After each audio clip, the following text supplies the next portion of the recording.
How about now? Are we good? Are we good now? Is it working? Y'all missed it. I had an incredible little intro in there, an explanation, and I was even I was there's still no sound. You're saying there's still no sound. There's gotta be sound now. There has to be sound. There's no way there's no sound. There's gotta be sound not. Yeah, there's sound not. Wow, okay, there's like a little bit of lag going on there. Okay, so hello, welcome. Y'all missed it. I give you all sorts of explanations. I told you a story that, to be honest, I don't think I'll ever recount again. So I think that will just have to go down.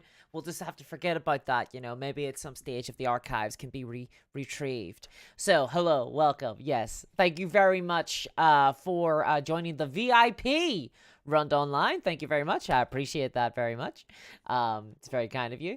Good morning, everybody. So yes, today is going to be the Black Library preview event. An event that no one cares about.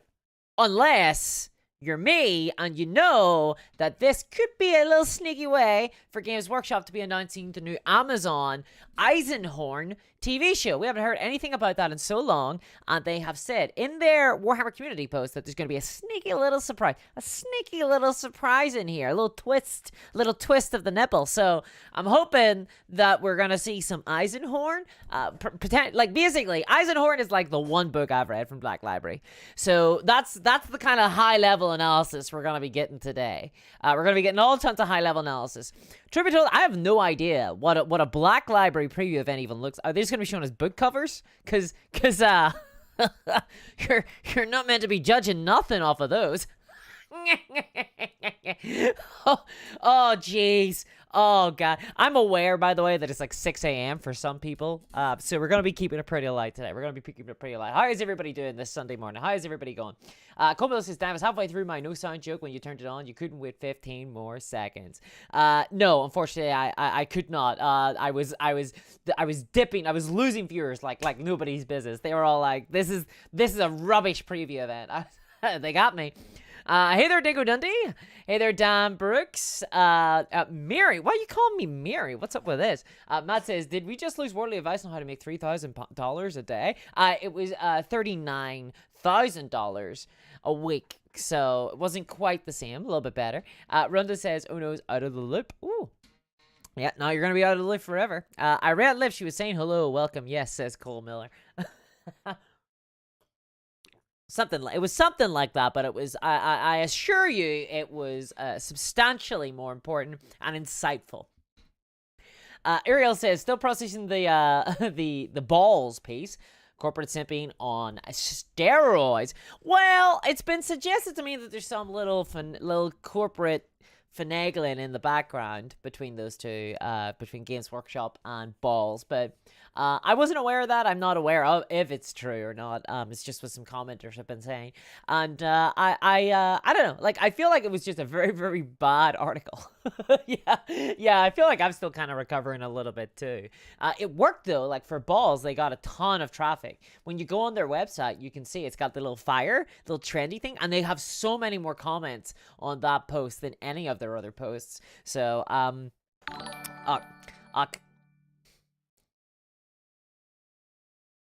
thank you very much for the donation there, Dingo Dundee. I really appreciate that. Merry Christmas, says Dingo Dundee. Merry Christmas to you too. Thank you very much. I do appreciate that very much.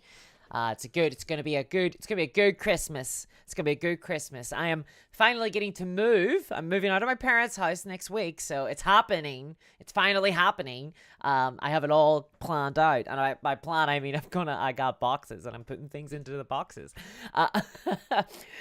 Yeah. So, but thank you very much for the donation, Dingo. I really do appreciate that. Yes, this preview stream starts at 2 p.m. my time, so that's in 20 minutes. And then I don't know. They never told us how long it will go on for, but I'm guessing it will go on for an hour. How they're gonna fill up an hour, I have no idea. I'm really curious to see. I'm really curious to see how they fill. I've never attended one of these either in person or psychically, like so. So I'm looking forward to just kind of seeing how the hell they're gonna make. We got another Horus Heresy book coming. I can't wait to see how they make that. They draw that out for 3 hours, or for 1 hour. So yeah, but then afterwards, I'm gonna have to love you and leave you guys. I'm gonna be away pretty quick after the stream because I have a big Sunday game of Blood Bowl planned tonight. So this afternoon. So there'll be a big game of Blood Bowl that I will be playing. It'll be a private exhibition match between my little snotlings and my opponent. I think they're playing Human Nobles. And yeah, I'm gonna be trying out Blood Bowl for the first time in the flesh and plastic, I suppose, as well. And I'm playing as Snotlings, and I assume that I'm gonna win because the Snotlings are the strongest faction in the game if you go by Snotling records. So yeah. Hey there, Arc Thunder. How's it going? Good morning to you too. Vincent says painting up some enforcers for a Dead Zone demo for my club. We'll enjoy that, Vincent. I'm still yet to try Dead Zone, but I hope to try it soon.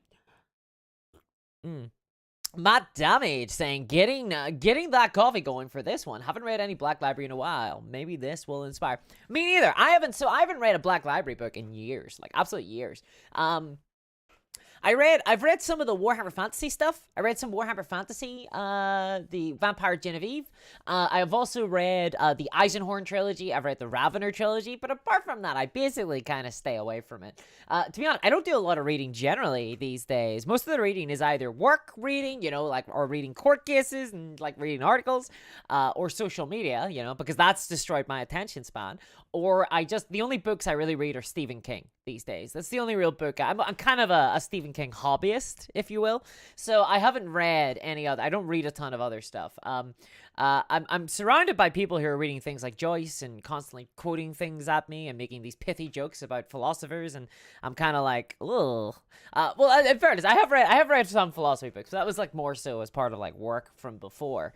But I don't have to do that anymore, so I don't anymore. I'm like, I'm too busy making YouTube videos, which is obviously, a nice step up in the world. So I'm hoping that there will be something of interest here, but I'm gonna be honest, I'm here mostly for the TV shows. I want to know what's going on with EISENHORN. I want to see if they mention Warhammer Plus in this, because as much as it is Black Library, like the Black Library is growing to expand and to encompass other elements of media as well. The only reason why Games Workshop made a profit in the last annual report was as a result of their licensing. They're really getting into licensing these days. And I think that multimedia, like Black Library, like TV shows, like movies, they're going to be the future of Warhammer, because as Games Workshop have always said, their product is the Warhammer IP. That's what they sell. And multimedia is the means by which they will sell it in the future. This is very much, I think, the future of Warhammer for sure. Let's see here. WMan says lots of small talk, then a book cover followed by some more chit chat. Well, we'll do our best to try and smile and think of England, I suppose. Matthias says, anybody else have no sound? Wow. Okay, so please tell me the sound is working again. Dango says, mate, clean up the table.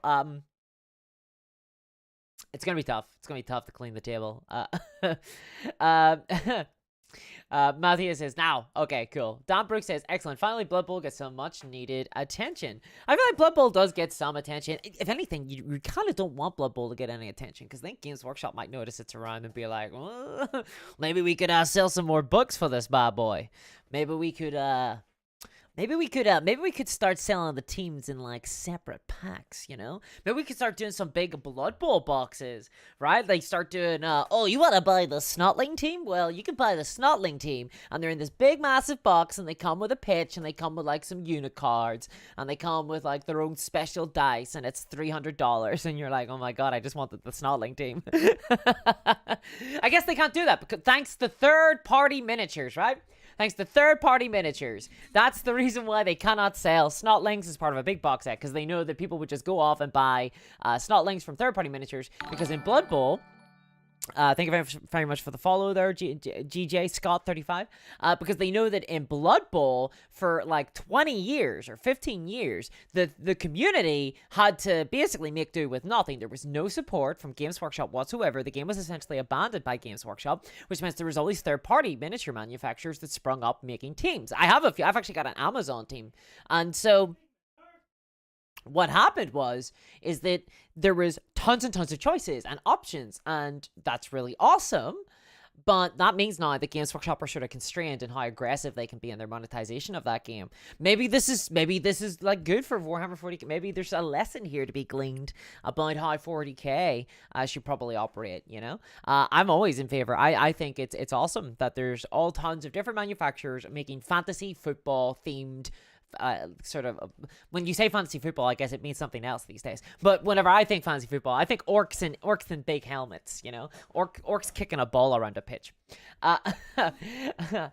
Cole Miller says it's not a record similar to a Scoville unit. Yes, 100%. Kevin B says leaving us for games. Sad face. I'll stick around for a little bit, but I won't be. I got a tight deadline.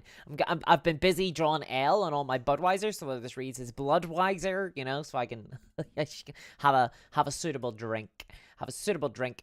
The Nylor's trilogy by ADB is awesome, says Doobie Man. I don't even know who ADB is. Okay, so you're gonna be getting a wild ride through this stream exclusively about books and authors. You're gonna be getting a wild ride. Rundown says I buy the audiobooks with the Audible monthly coins. They have those. Please come back. 3 months for €1. Cheap enough. Yeah, no, that is actually a pretty good deal. I should probably listen to more audiobooks, honestly. It's the only real time that I don't really get the time to like sit down and read very often, because even when I do, I'm often reading rule books. Is kind of the sad thing to say.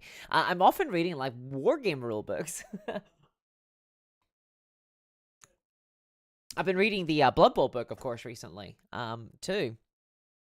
And I've been reading the Imperial Guard Codex as well, which I'm beginning to have a lot of thoughts on.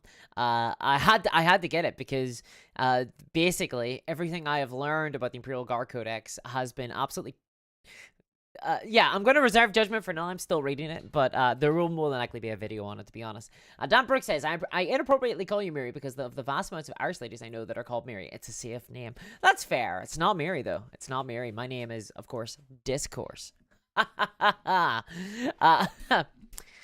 Dingo Dundee, thank you very much for the donation again. Says, mate, just be you. That's why I follow gaming has become political. No, gaming should just be fun.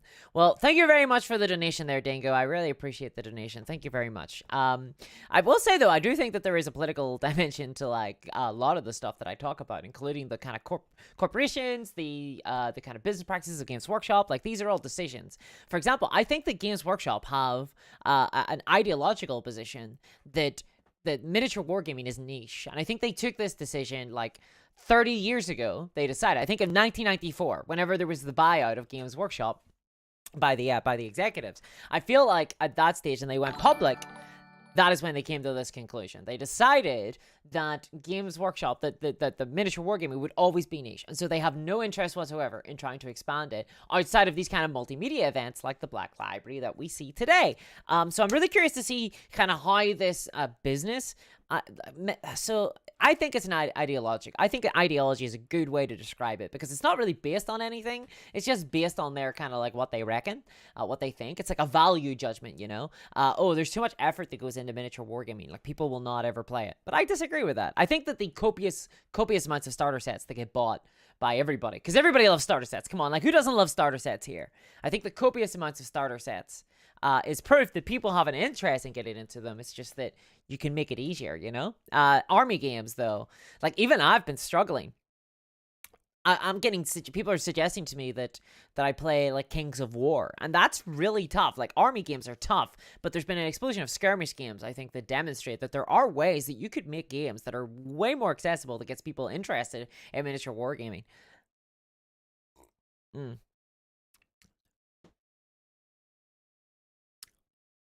Matt says, honestly, if you want an interesting Black Library, the twice dead King series, the Infinite and the Divine, and Bloodlines, basically anything away from the marine boulder porn is interesting. I hear that the Infinite and Divine is very good. That's the one about the Necrons, right? That's the one about Trazian, the fellow who has Creed in his sex dungeon. That's the Necrons, isn't it? That's them. Nathan says, "Can I get a wah?" I guess you could get a WA, yeah, but you have to start the WA. Like, you can't get somebody else to start a WA for you, because then it's their WA. For you to get a WA, you need to start doing the WA, and then the WA will kind of come on from there.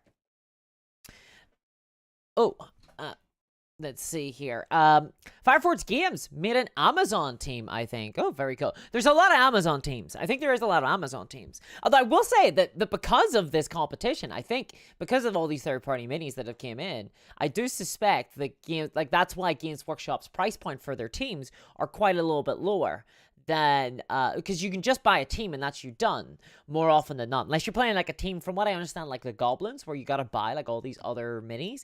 But aside from that, most of the minis can be, you buy, like, for example, the Amazons, you buy just the box of Amazons and that's you done. That's the only purchase you'll ever need to make, because they even come with the data sheet and stuff and all the rules you need inside there.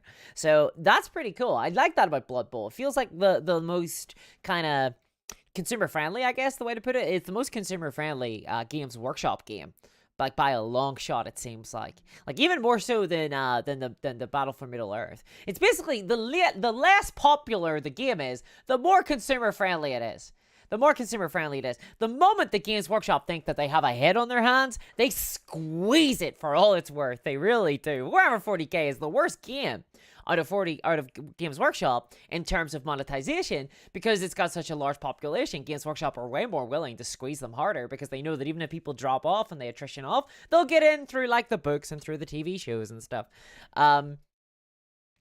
Matt says, audiobooks bringing the writing to life, although it depends on the voice actor involved. I have never heard a bad voice actor on an audiobook before, but I've heard stories that some of them are really bad. Specifically, I heard the Song of Ice and Fire apparently is quite poor, but I'm not 100% sure. I haven't heard it myself.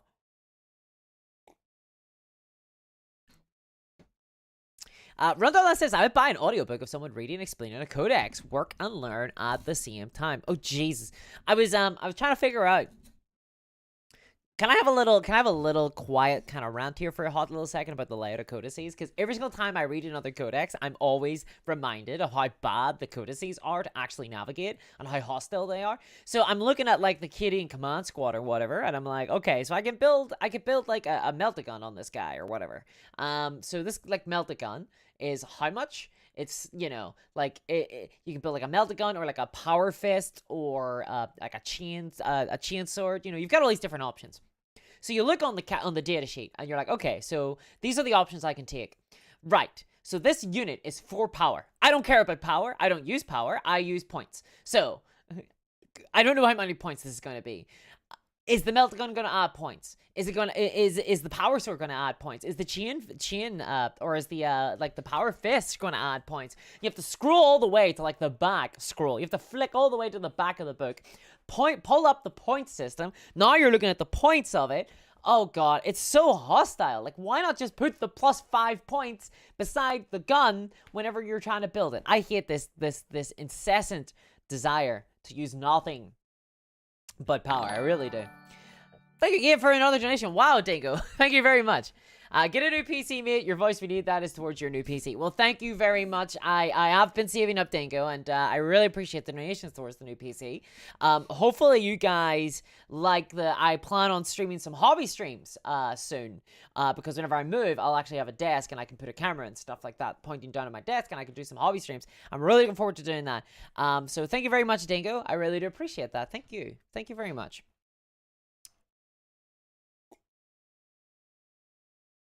You're very generous. You're very generous. Anthony Holton says, it's wa, not wugga. Yeah, I mean, I don't think actually that there's a way to do a correct wa. I think wa is wa. You know what I mean? Like, I feel like any way you do wa is a valid interpretation of wine. Like, I don't feel like there's a prescriptive sort of series of criteria that you need to achieve in order to hit like a wa. Like, I feel like it's more freeform than that. Like, orcs are kind of more of a vibe, like a kind of chill vibe, like a live and let live sort of scenario. Well, no, well, in terms of wine, I think that, you know, in terms of just day-to-day life, they're very much a I will kill you and take your teeth kind of vibe. But in terms of, like, you know, whether or not a wa is correct or not, it's just like how loud you yell. It really seems to be the only real thing that matters. And Andy says, well, to get the full use out of a team, some require 2 sets for a team, especially if they have mutants. Okay, it's interesting to learn. So I'm learning more about the game as I play, because I'd only ever played it on PC. That's how I'd only ever played it before. And then it was once I discovered that the rules have changed. So Blood Bowl 2, the PC game, doesn't reflect the kind of current rules of Blood Bowl. The rules have kind of changed subtly. I don't think they've changed like massively, but they've changed subtly. I was like, okay, I gotta check this out. I gotta check out this physical thing out. Let's see, Matt says, but the balanced and fun GW games are treated like redheaded stepkids, mainly because monetizing them is that much harder. Yes, oftentimes it is. So, the actual monetization of a game and the balance and the gameplay of a game are very much entwined with one another. They impact one another substantially. This is why Warhammer does feel like not really as fun to play these days, because it's been monetized so aggressively. You've got all these bloated books and stuff like that. And in contrast, you know, if you've got a game, like look at some of those Osprey games. Some of those Osprey games are awesome. And all they are is just a book.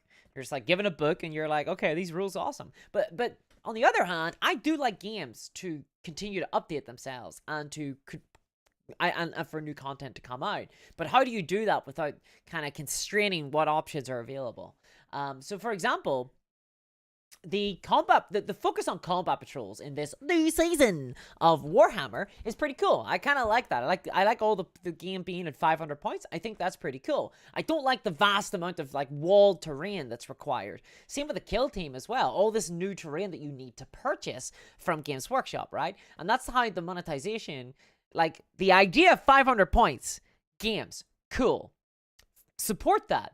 But don't make it this specifically, you need to buy this, like, $300 worth of terrain, but, like, game mode. Like, that sucks. Then suddenly it's not worth it anymore, right? What's the point in having smaller games? Well, for me, it would be so that the game is cheaper to play, it's easier to play, it's quicker to play. But for Games Workshop, it's so they can sell you terrain, and that's so I think it's easier and cheaper, so it's easier and quicker to play, but not cheaper. They don't want it to be cheaper. Because, again, this all goes back to their ideological perspective from 1994.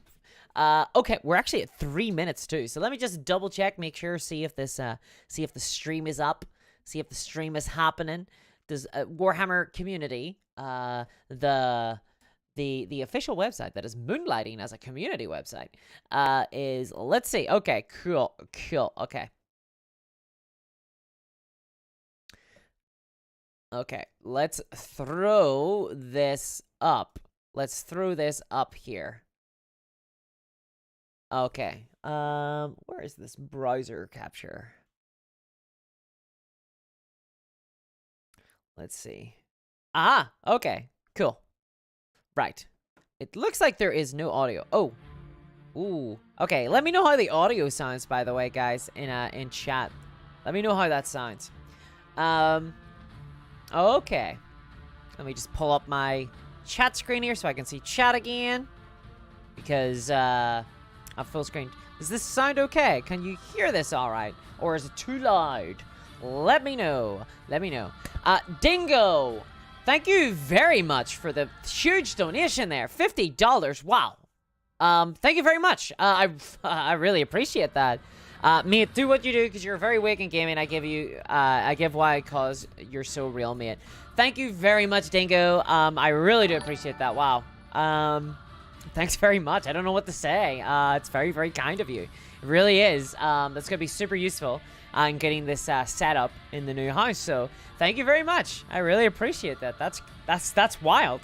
Thank you. That's really awesome of you. Thank you so much. You're very, very generous.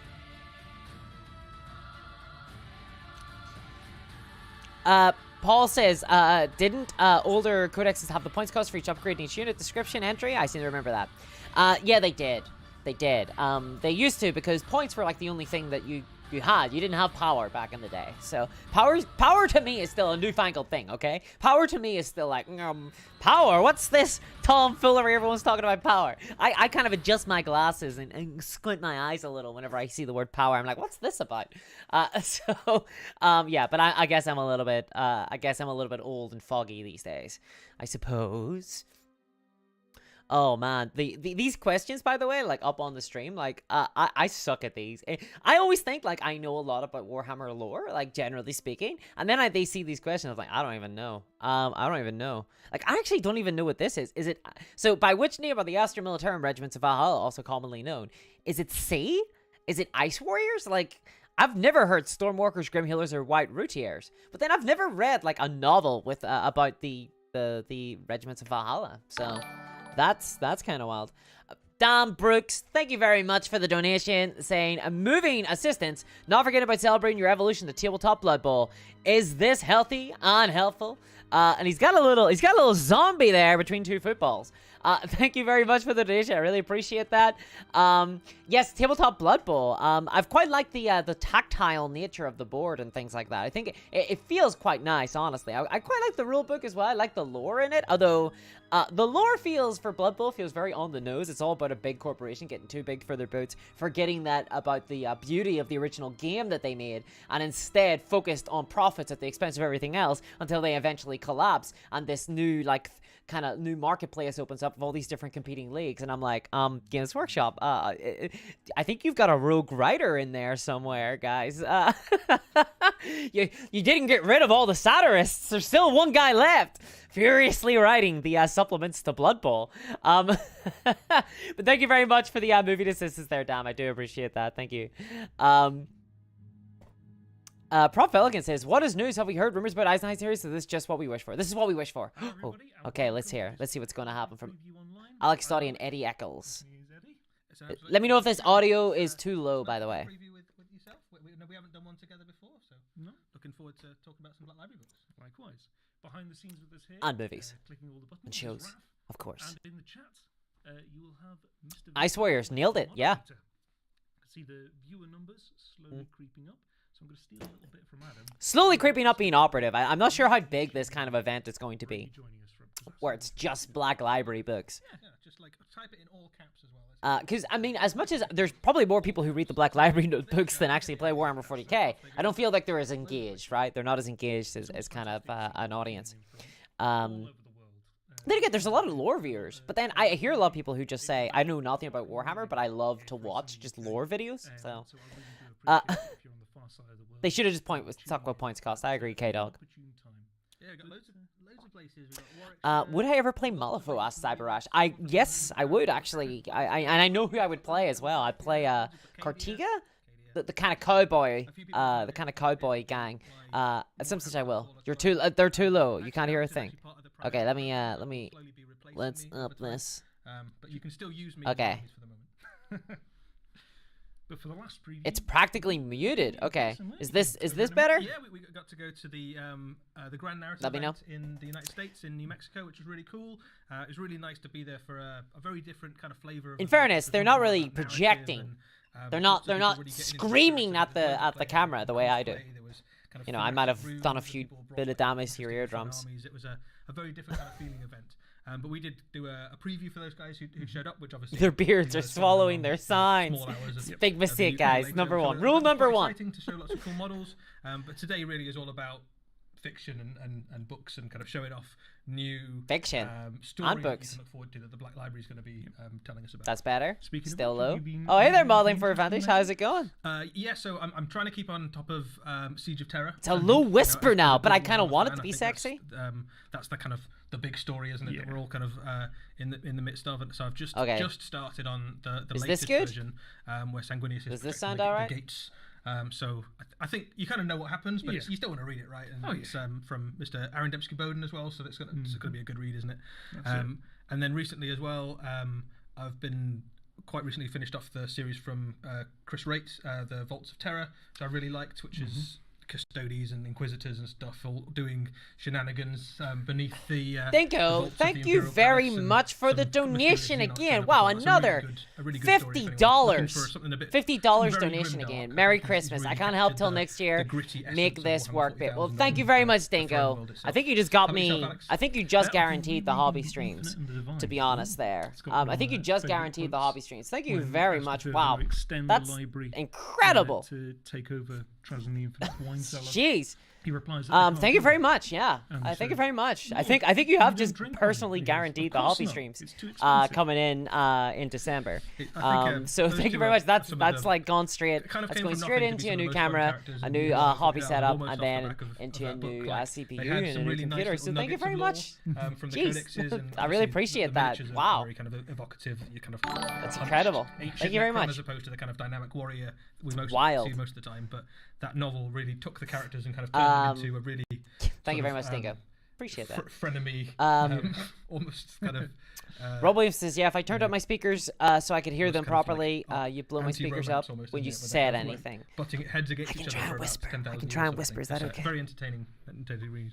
You can imagine it's almost. There's a huge contrast. What if I turned myself down? Ooh, How about that? What would happen then? If you happen to be in Nottingham or thinking of your mustache amplifies your voice, William. For somebody, or I have noticed. Did you ever notice that all the Empire captains all have massive, glorious mustaches? Is this why? So they can be heard over the din of combat and violence? As many books as they could get a hold of. Pixies, oh god, of Warhammer PvP being thought of as sexy just terrified me, and I'm not one to kink shame. A sexy Warhammer preview. It could be about Dark Eldar. That would be one sexy preview, let me tell you. I'd be in for that. William Wing says they are Australian. Don't get too excited. No, Australian dollars are good. Australian dollars are good. Could be. Australian dollars are good. Justin Thor says. If you just joined us. Maybe 10% more and the volume. This Black Library Does this sound like an okay? Preview, where we're going to be bringing you lots of sneak peeks from what Black Library has up for you for the foreseeable future. They're very quiet. They're like mumbling a little. Like they're kind of like whispering. Like I think they think they're in a Black Library. Like I think they think they're in a library. Kind of making sure we're on top of the latest releases from Age of Sigmar and Warhammer 40,000. Scream and shout, guys. That's what I used to do in my library. Good books as well. I mean, I'm banned, but throw out book recommendations for Black Library. This is like the only time you'll ever do one of these. So enjoyed a particularly good series or novel.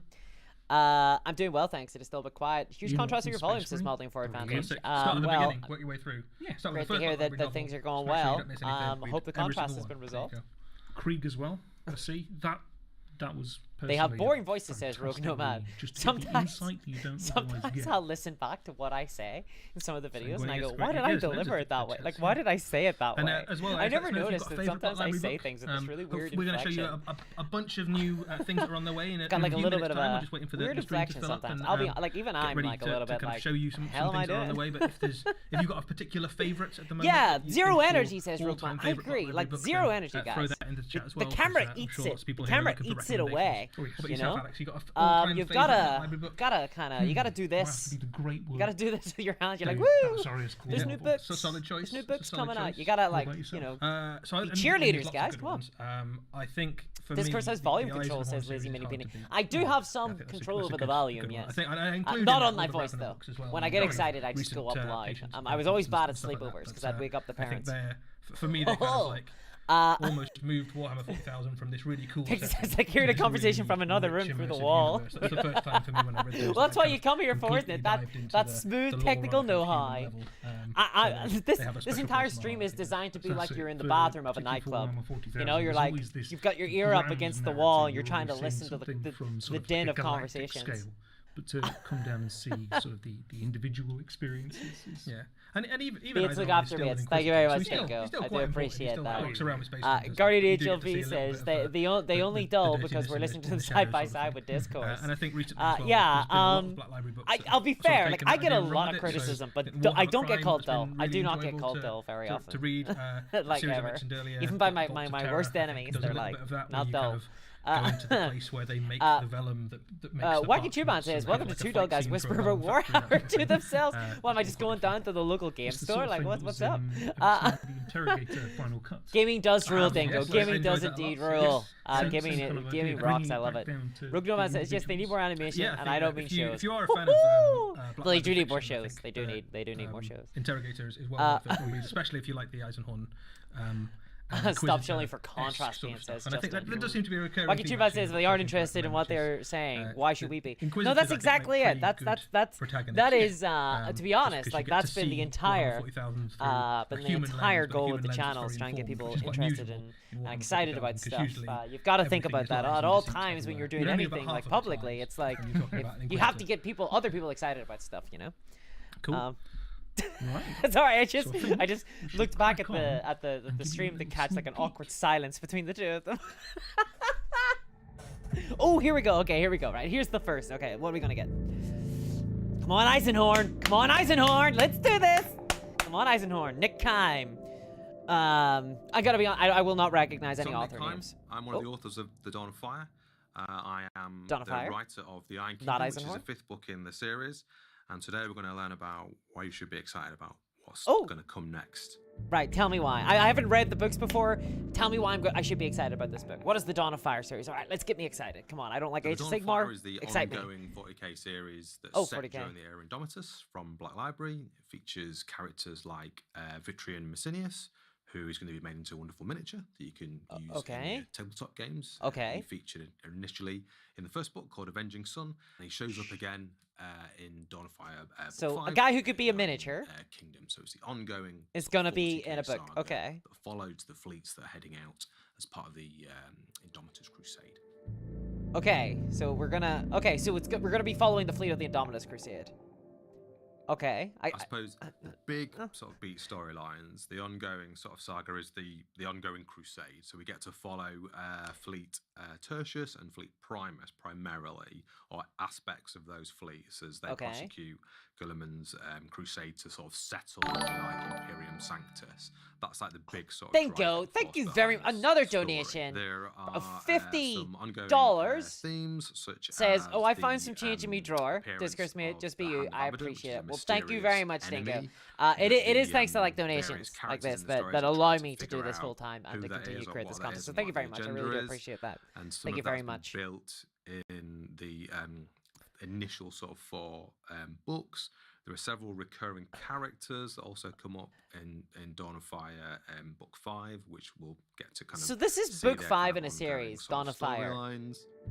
I haven't read the first one, and to be honest, I don't feel like I'm being sold to it very well. How does the Iron Kingdom tie into the series? Dawn of Fire takes place primarily on a night world called Kamadar. And the first time we heard about Kamadar was in The Gate of Bones, which is book 2 in the Dawn of Fire series. So we've heard about Several this of the characters planet. that we met in that story will appear in book 5. Okay. The sort of driving characters from force book 2 will behind show this up in book particular 5. Okay. novel is as a group, a big sort of feel section so of mean. Fleet Primus called Battle Group Praxis, which have come to Kamadar for 2 reasons. The first one is to sort of refit and resupply. The Indomitus Crusade is grueling on all the forces that take part. Right, so they're resupplying their fleets. All right, exciting. Okay, so they're stopping by the garage. From terra or the different sort of bastions where they're getting sort of reinforced, the harder it is. It's like they're stretching the empire further and further out. So Kamadar's a vital sort of resource point. Okay. The second reason they have to take it. They're going to Kamadar. They have it already. They're bringing back the body of the Queen's daughter. So there's lots of kind of emotions that are sort of flying back. That sounds interesting. It's a very difficult reunion for Kamadar, who've been sort of guessing it's the Queen of independently of the Imperium for quite a while. And when the Imperium shows up in the form of Battle Group Praxis, they immediately set about taking all the things they need from the night world, all the sort of material and troops. Is there going to be conflict, political issues here sort of with this? fairly sort of perfunctory fashion, deliver the Queen's daughter back to her. Oh, it sounds like they're upsetting a vital resupply point. Occur between these two sort of rival forces. Yeah. Lead with that. Lead with that. I think that would have been a much more interesting way to lead with it. A character called Morrigan the Unchained, and a Red Corsair who's called Grail Herrick. So those two are rivals from before the Great Rift kind of split the galaxy in 2, and they're thrown together in this story again. So against you got 2 rivals having to work against each other or work with each other. And there's some pretty shocking twists that happen in this story too, which hopefully folks won't see coming. In fact, I'm 99% sure they will not see those coming. Oh, they're going to see them coming. All right, cool. To see, this kind of other Guilliman dies. There, I called it. To play sort of big run twist. out, which is the Black Templars and the Red Corsairs sort of going at each other. That would be a big twist. That would be a huge twist if Guilliman just died. Are there any other important characters? Watching the marketing for this is actually kind of fascinating. Key characters we've got in this story that have come from Gate of Bones that people might recognise are Magda Kesh. So she's from the Mordian 110th. She's a Pathfinder Sergeant. The last time we saw her in Gate of Bones, she'd survived miraculously. We'll get a mini though. In the sort of finale of Mordians that book, don't get there was minis. A whole underground subterranean battle, and she kind of makes it out. We never really find out. Kind of thank you how very much for the why. donation there, Dan The Brooks. story Thank you. starts to pull at some of those threads, and we get a bit of a sense of what's really behind Magda Kesh's survival and kind of what might she go on to do next. She's got a really interesting kind of character arc that sort of starts to develop in this book. Oh man. And we put her alongside a new character called Sereniel, who's a sister of Silence, who's been sent to Kamadar. Very fascinating characters, the Sisters of Silence. Very fun to watch with their Volley of Silence. Essentially return the Queen's daughter back to her. There's like it's like an imperial sort of honor guard, I suppose, from the campaign that Jezebane is the name This of the book Queen's seems daughter, really kind of and complicated almost. they kind of come with like her. the 10-minute, like Serenial's the part of that 30-second group, pitch is and she gets basically thrown in like with Kesh when kind of convoluted. Stuff But happens on the surface of Kamadar. Again, I can't reveal because it'll yeah, you spoil the story. Yeah, don't spoil the story, man. Kesh is like You got like 20 minutes here. Fill it out. with Serenial. We'll get to see some of that later as well. So there's lots of interesting threads that come out of this book that we'll get to see play out later. I don't mean to be this mean. I really don't. I'm usually not this mean. It's just that like, they're marketing this very weird. Dan Brooks says that Rouge writer was Jervis Johnson, who's continued to assist in the Living Rulebook before 4th edition was released in 2016. Well, thank you very much for the donation.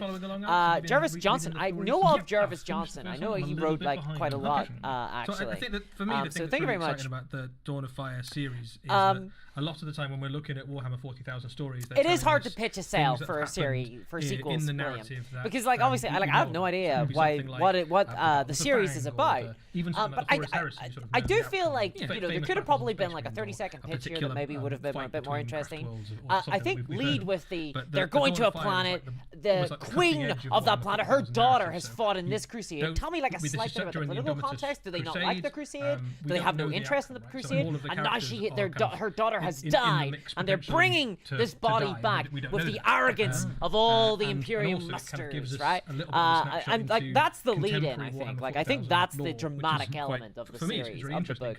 Not necessarily that like events happened just on the kind of oh, there's a fella in it. He's going to be made into a miniature, and also they're resupplying. Like that feels like a weird kind of way to sell it, you know. But I'm guessing this is aimed at people who are already interested in the series and already know the characters, because I have no idea what the hell it's about at all. I don't even know what the series is really about. I don't feel like I came away from this knowing what the Dawn of Fire is about, except for like vaguely about the Indomitus Crusade. Contrast. Matt says the book artwork is actually Star Wars in execution. It's just missing Darth Vader in the background. Yeah, actually, you're right, aren't you? I like that style though. I actually dig the Star Wars style. I really do. Where you've got all the different characters, all their faces showing up everywhere. I love that. I really do. Because all of Warhammer 40,000 almost is. Gulliman has died twice already, says Duppy Man. Wait, has he? He doesn't die in Horus Heresy, does he? I thought he just. I don't even know what the hell happens to Gulliman at the end of Horus Heresy. Does he just disappear or whatever? Did he die at a different stage? Probably not doing it quite as well with a bit less I resources. would love for him just to like just because he's just fall down the stairs awkwardly or something in the second chapter of some random book, and like that's it. He's dead. He's gone now. Back together the scattered remnants. That would be kind of incredible, you know. And having to it's very random. I kind of feel like I would love that. They did that to Robin in the Injustice series. He just falls. We know it can. And hits his neck and breaks his neck, and everybody hated it, and I loved it. Everybody was like, "What? Robin can't die this way." And I was like, "I actually really love this." Have risen up, are more numerous and more capable than they were at the age of the Great Crusade. So wait, it's the Trade Federation embargoing Naboo. Yes, it is. That's what this is all about. Twiglets. I've never had a Twiglet before. Beautiful collector's edition. Oh my god, a collector's edition for the book. All of the Dawn of Fire have had a special limited edition. I love edition. leather-bound books, but I don't know if I would. How much would this be? Jesus. Iconography How much are they going to sell this for? World, that they're on there. I think I'm right in saying that Games Workshop love to upsell absolutely everything, don't they? Even their books, they're like, buy this edition, buy this special limited edition. Oh, everything. So you can imagine that, like, that's... A good hardcover's okay. I actually prefer to read softbacks though in bed.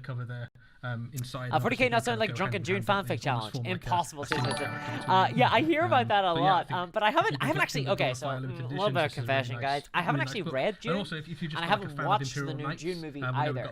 I'm waiting to move into my house and I can actually watch it on a TV as opposed to my small little monitor here. So I'm waiting off, though. I'm holding off on watching June, but I haven't read the books either. I never have. But I hear a lot that the 40k, like from everything I've seen, it seems like 40k does rip a ton on June. It really does. Dingo says, Merry Christmas. I said I would help. Merry Christmas, Discourse and your family. We're having some passions, my mate. Miniatures and games. Hope this money housemate. Thank you very much for the donation, Dingo. Please stop. I'm worried for you. Please stop. But thank you so much. I am extremely grateful for everything that you have donated out to the channel. This is incredibly useful. It's going straight into the back into the channel in terms of camera and computer. I really do appreciate it. Thank you very, very, very much. I really do appreciate that.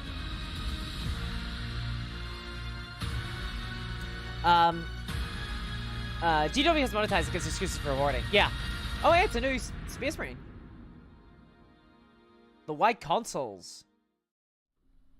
Captain Messinius looks like he's been through the ringer a little bit. Captain Messinius? Yes, so Captain Messinius was first introduced early on in the Dawn of Fire series. Oh, so this is the character. If you've read the series, okay, there's a few so we are seeing some minis minis that you'll sort of recognise. So the first thing to say is this is I really actually cool kind of like Space this Marine mini. captain. So even if you've got no interest cool looking in the Space Black Marine series, mini, I and think. you just want some cool characters to lead your Space he does. He has like a small. Let me move out of the way so you can see. He has a small. Strong iconography on him. He has a small tactical rock there. So that's good because without that he wouldn't obviously be a Space Marine. Preview, which is all Black Library stuff. It's probably fair to assume that you have some interest in the ongoing narrative of Warhammer 40,000. So yeah, I actually think this looks okay. A monoposal statue model. So the power fist that he's got. Not sure if the game needed more Space Marines, but you know, it's based on a character, I guess. So it's cool. I like the little fig leaves on his head. Is he an Ultramarine? Because that's a very Ultramarine kind of vibe. Kind of rearing no, he's like a hawk. White hawks. Terror itself. So you can hawk imagine that was probably I like the shoulder. Yeah, forged or the fist. Terror itself for a great champion of. I'd give him the helmet. I think I would give him the helmet. Personally speaking, unless I knew the character, I guess maybe then I'd have to keep that. So you've got a little bit of a kind of symbolic gesture that this guy is. An overpriced limited edition item. Now the hosts are excited. Dallas, yeah, that's gotten them talking. Reading books, pa. That's Gulliman's voice within our forces. Sort of thing. Thank you very much, Dingo. By the way, I really do appreciate that. It's very, very kind of you. So what happened to the white consoles? Because if I remember rightly, June is the OG 40k. Yeah, it does seem to be that way.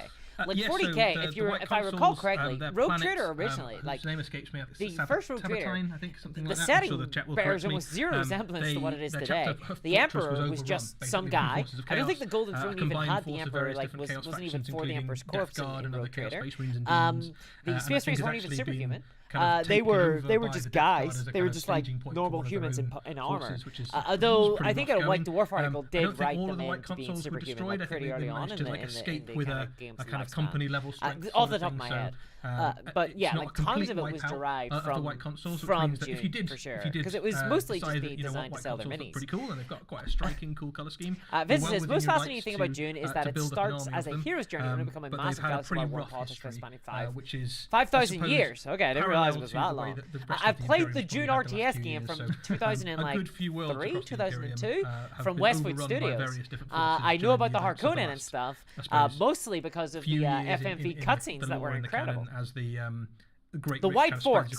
So these guys are the White Forts. Thank you very much, Rogue Nomad. That's I will assume that these guys are called White Forts. So he's not an Ultramarine, says Jay the Count. Okay, no, I know he's a White Fort. Thank you very much. Dabrook says, I did buy a copy of Watchmen this limited edition hardback, but that's because of the obvious political issues.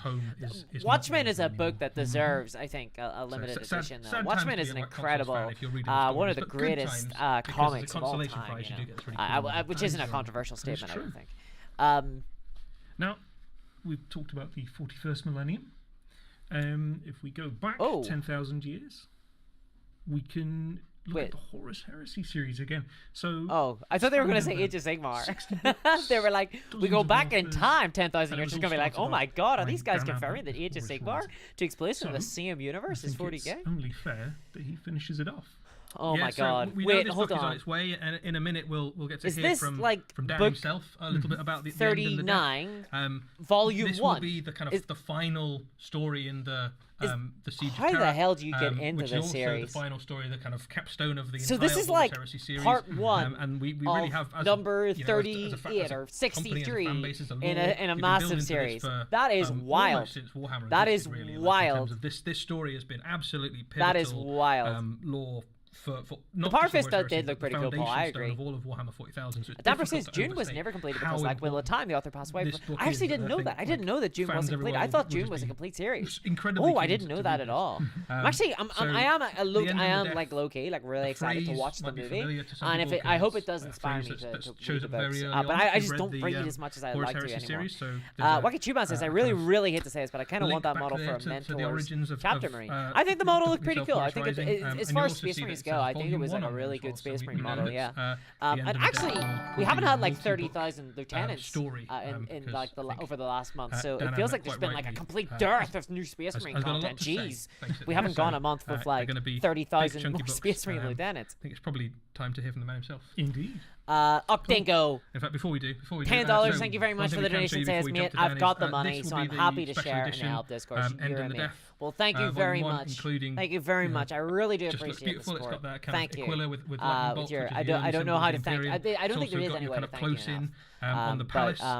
What I really like about the maps from the Siege of Terra, really it started really big. Gonna get that hobby stream on the go. All of this belongs 100%. Thank you. And then kind of chaos turned up and they blew up some of the planets and took over some of the worlds, and it kind of scooped in a bit. And then you were looking at Terra, and then you were looking at Kyrie says, I thought it was Horus Heresy. It had the Imperial Palace on, and then you kind of zoomed in a bit as the Chaos Forces kind of closed in. So you basically got the literal noose is tightening on the Imperial Palace, and at this point, like you can almost make out the buildings, right? Yes. Of how little space is left. These books, I can't help but feel like they're a little bit perfunctory. You can see like the map there. I like Dan Abnett.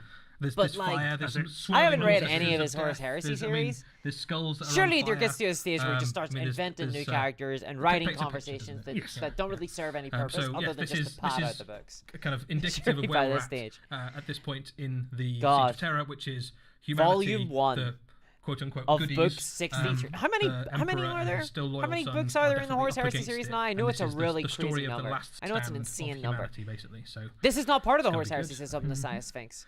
I think what? With that, it probably is. What do you mean it's not part of the Horus Heresy?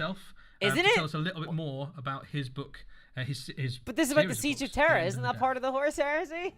Am I wrong? Oh well, here's the trailer. Let's find out. Missing Part 2 says Mayo. Oh god, I know. I started with buying the limited editions of World of Warcraft, and then I got to like the third one, missed it. Got to the fourth one, was like, I'm never buying another one ever again. The Black Library. It's Dan Abnett! Hey, Dan Abnett! How's it going? What have you been working on? Come on, Eisenhorn, so the book script! I've been writing for the last 2 years is The End and the Death, which is book 8 of the Siege of Terra.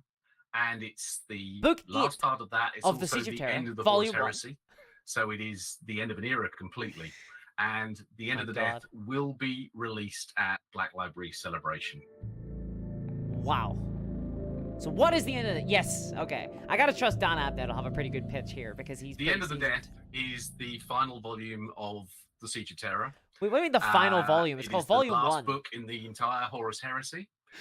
And as a result, it's enormous. It's got a cast of thousands. Volume 1, the final volume. The principal characters that you would expect to see, the Primarchs that have made it this far, and many of the characters that we've seen in the course of the Horus Heresy. In fact, in some respects, one of the things that I think of this book is not just as the last part of the Siege of Terra, but also a sequel to everything that's gone before. So a sequel to everything because it that's gone before. All 300 huge of them. Scope. I've tried to make it as big as possible and to reflect everything. Bigger is not always better, in my opinion. The leather-bound books do look nice. Look nice to put on your shelf. Really dealing with the opening of that final clash, the big famous beats that Horus really has got the throne world by the throat, and that everything is collapsing around them, and there's very little chance of survival. Go on, and Horus! That is the point Hell yeah! at which, as we all know from the history, hey Andre, the Emperor you haven't finally missed much.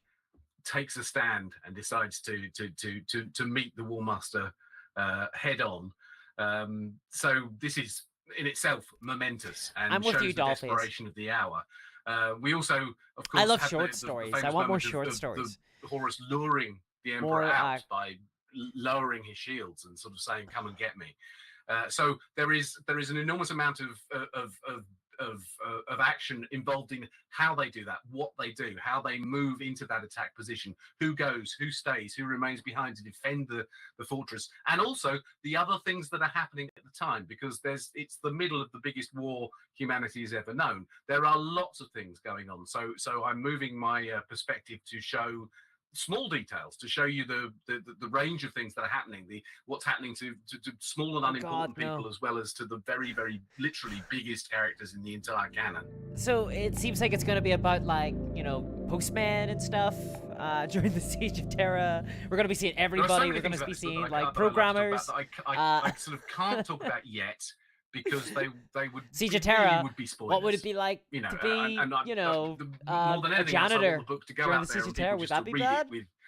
Essentially, with as little let's write a book about. Let's so write a book about it. And I'm delighted and surprised and involved and everything like that. But I'm sort of I'm really looking forward to a point where the book is out there and people have read it, so that we can have conversations like this and we can actually talk about why certain things happened the way they did, or what I was doing. There are sort of bits of it I'm dying to talk about, in terms of it was really fun when, or I was really pleased that, or whatever.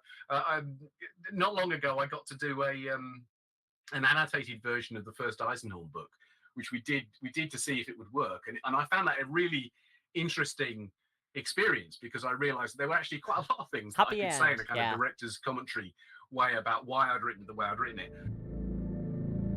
What was it like to conclude such an important series? Why is it called Volume 1? Can anyone explain why it's called Volume 1? One of the issues that I had to deal with. If this is the final volume, why is it called Volume 1? The fact that this is a story that is so famous. Am I losing my mind? The core parts of the story have been in the lore there for decades now, and everybody knows what happens, as it were. So I want to do justice to all of those things, but also at the same time, I hope provide some surprises. It must be so hard being an author and having to write in this kind of established universe in this way. Around that core, being constrained by these kind of like corporate decisions. I can't imagine it, honestly. If I were to write a book, I'd want to just millions and millions of people engaged in this vast struggle. So I've tried to reflect that in everything that I do. That we have loads of focused characters, but the problem with prequels is that you struggle to build tension. All hope is lost, to try and but we know the next 10,000 years of history. Everything that's going on, which is about as stupendous and I watched Andor recently. Ridiculous as anything that's ever happened in a Black Library book ever. And I think that's I actually quite liked it. People I actually quite will be liked wanting Andor. that, I thought Andor was really good. I hope delivered it. They managed to actually, I think, weave. I think they managed to make the show interesting, even though you knew kind of the end of Andor, right? Because I'd seen Rogue One. This is a story that's so big that it's happening in several parts, and I would reassure readers and say it is all written. It's not a case of we're putting off the inevitable because I'm still trying to produce it. It's all there. It's all being polished and refined. So Volume 1 is out at the Black Library Celebration, and I'm very pleased to be able to show you the artwork for Volume 2. Wait, but hold on, you said that Volume 1 was the last one. I'm not actually a big fan of that art. Not a big fan of that art. I like the horse in it. I don't like the Emperor. I prefer the Emperor in a lab coat. That's my favorite version of the Emperor. He's the little nerd in a lab coat. Dan's very excited about it. That's my favorite version. It's great. So I think I mean, Dan's very excited. Author, right? That's right, Eddie. He's Dan's very excited. You know, so that's good, I guess. The Horus Heresy, Horus Rising, which I think is just as long as he's excited, right? Why should we be? Read that, yeah, that's kind of funky. He's kind of done funky. some of the best Warhammer 40,000 stories with things like EISENHORN. Dan Abnett is the OG. Obviously. He is the I OG. think if there's like, anybody who can navigate through what is, I'm not sure. the most Like, epic I'm not story sure if that's I'm ever interested happened in the history of Warhammer, reading it's a gonna story be that's Dan. like Volume 1 of the Siege of Terra, so if you get me. But I'm not like a true fan of Warhammer 40k, I guess, because I read the rule book. I get like an idea for the background, and I just kind of move on. I don't really like to read the fiction kind of set in it. True. I like to read fiction set and sort of, I guess. Huge expectation that fans will have. I like new, interesting stories, I suppose, like weird little vignettes and stuff. He wants to talk about that's why I quite like. I actually kind of like the series, the Primarchs, everything, or at least the idea of them on Warhammer Plus. What was it called? The one where they do like all the different kind of. It's like an anthology show. I think that's kind of cool. I'd like to see more like anthologies. Yeah, I think that's one of the really nice things short about stories. The The way that Siege of Stephen Terra King so does far those is short you do stories. have those kind of human point of view characters. Postman Patton is black and white cat are going to deliver your meal. War Master be damned. Exactly, Dolphins. Exactly. I want to see that deal. Tell me about the Postman. They're having. Hell yeah. You've got these guys who are Imperial Army. Russ Williams says it's the final volume, but Abnett was overruled and calling it part one. Right. So he's basically written like a massive book, and they've had to like split it up. That's fair enough. There are physical limits on how big a book can be. There are physical limits on how big a book can be. The complete bleak. Yeah, I think they're like, okay, we're running out of Siege of Terra stuff we can make. Time to split this last bit up, series in the Horus Heresy, and like ramp. Is there a word other than epic that you could describe the Horus Heresy as? I bet they use the word epic a lot. They're like, oh, it's an epic series. An epic series. There's no more famous one really than the one that's on screen right now, which is Horus against Sanguinius, and it's almost like a travesty that we don't know more about this fight, right? Like there's. Thank you very much for the donation. My last gift. Merry Christmas, mate. Get the stuff you need. I hope my doshes help. See you next year. It really has, Dingo. There's a few kind of flashbacks we've seen from the Blood Angel perspective. It really has. It's basically guaranteed hobby streams. But we don't because I was worrying about being able to afford to get the camera set up and stuff. So, thank you very much. One of the things that I really do appreciate that. has done is it's through the lens of really do the appreciate characters that. that we know in Hope you have a lovely the Christmas. events of Horus Heresy. Hope you have a lovely Christmas. Right? Thank you. There's so much kind of half truths and things. That's going to be really interesting. Why did Horus have a red skull look? Because he's a baddie. What we don't find out, because I think what Dan's very good at is still leaving enough mysteries to make the look at him. He's a baddie really guy. Compelling. So I'm sure we'll come out of the back of the Horus Heresy. Justin says, "I'm pretty sure Dan's mostly excited about the paycheck." Okay, cool. So I think he must make some good money. Not like crazy money. I don't think I don't think an author writing for Black Library is going to make crazy money, but I think he probably makes okay money. Kind of unpick and for people. He's got it, right? Like otherwise, debate over for years to come. Otherwise, why keep writing? I guess he really likes Warhammer too. Like I have to imagine he's a big fan of Warhammer, right? The only point of view, I mean, it's not a bad setting. Here I am, right? Andre says, final volume, part 1 of 20. Supposedly, that's basically how the entire Horus Heresy book series feels to me. It feels like really it's nice just bit in the, really like they've got this piece of string and they're really trying to make it stretch as far as possible, you know, because they know that people will buy them and they know the moment that it ends, the money's over. We've read about it for years and years, but we've never. Givens aren't alone in this. It's like the classic corporate sort of style of art design. Right? Once they realize they got something on their hand, they try to like aggressively monetize it as much as possible. Let's talk about the artwork for a second. This isn't Sanguinius. It's awesome, right? Oh, is that Sanguinius with the wings? I guess the Emperor has black hair. Interesting because he looks like the I guess the Emperor has black hair. The upcoming miniature. So we're gonna see the death of Sanguinius here. Yeah, which is if you play Warhammer, the Horus Heresy, you'll know he's 1,000 points. Volume 2 covers Horus versus Sanguinius, not the final battle. To the point honestly, I don't know like the timeline of the Siege of Terra. I think I've read the timeline of the Siege of Terra. Get a bed for less than 4,000 points. Like the actual timeline, like really quick snippets. There's a few things about him. Like he's still definitely recognizable Horus, but he used to have that kind of cloak. We won't Song of Ice and Fire you, honest. That's kind of morphed into a big chaos shadow that's God. sprawling. I tell you what, though, the screen at least Games Workshop get books out. You know, they get too many books out, but at least they get books out. Come on, George, what the hell's my goddamn finish to this goddamn series? I'm worried. I am worried. Right? That's melodramatic. that's Yeah, that is a good word, Andrew. That is we a can good see word. that there's a couple Melodramatic of is a good chaos word chairs for next to him. So for the you horse wonder if heresy. that's I always maybe think of like, Smallville when I think of horse heresy. Like That's genuinely what I think of. People are like, oh, the epic horse heresy. I'm like, whisper to him. Is that like the Smallville. implication there? Is there something else? Is there something else going on? Everybody One runs of them over is and meets definitely each other in a Corvix. room and has like a The big one conversation possibly about stuff, either all the Slanesh or drama that's Zinx, going take on. your pick. There's an interesting thing Matt there, says he probably makes good money by GW standards. He's pretty much their linchpin when it comes to the good writers.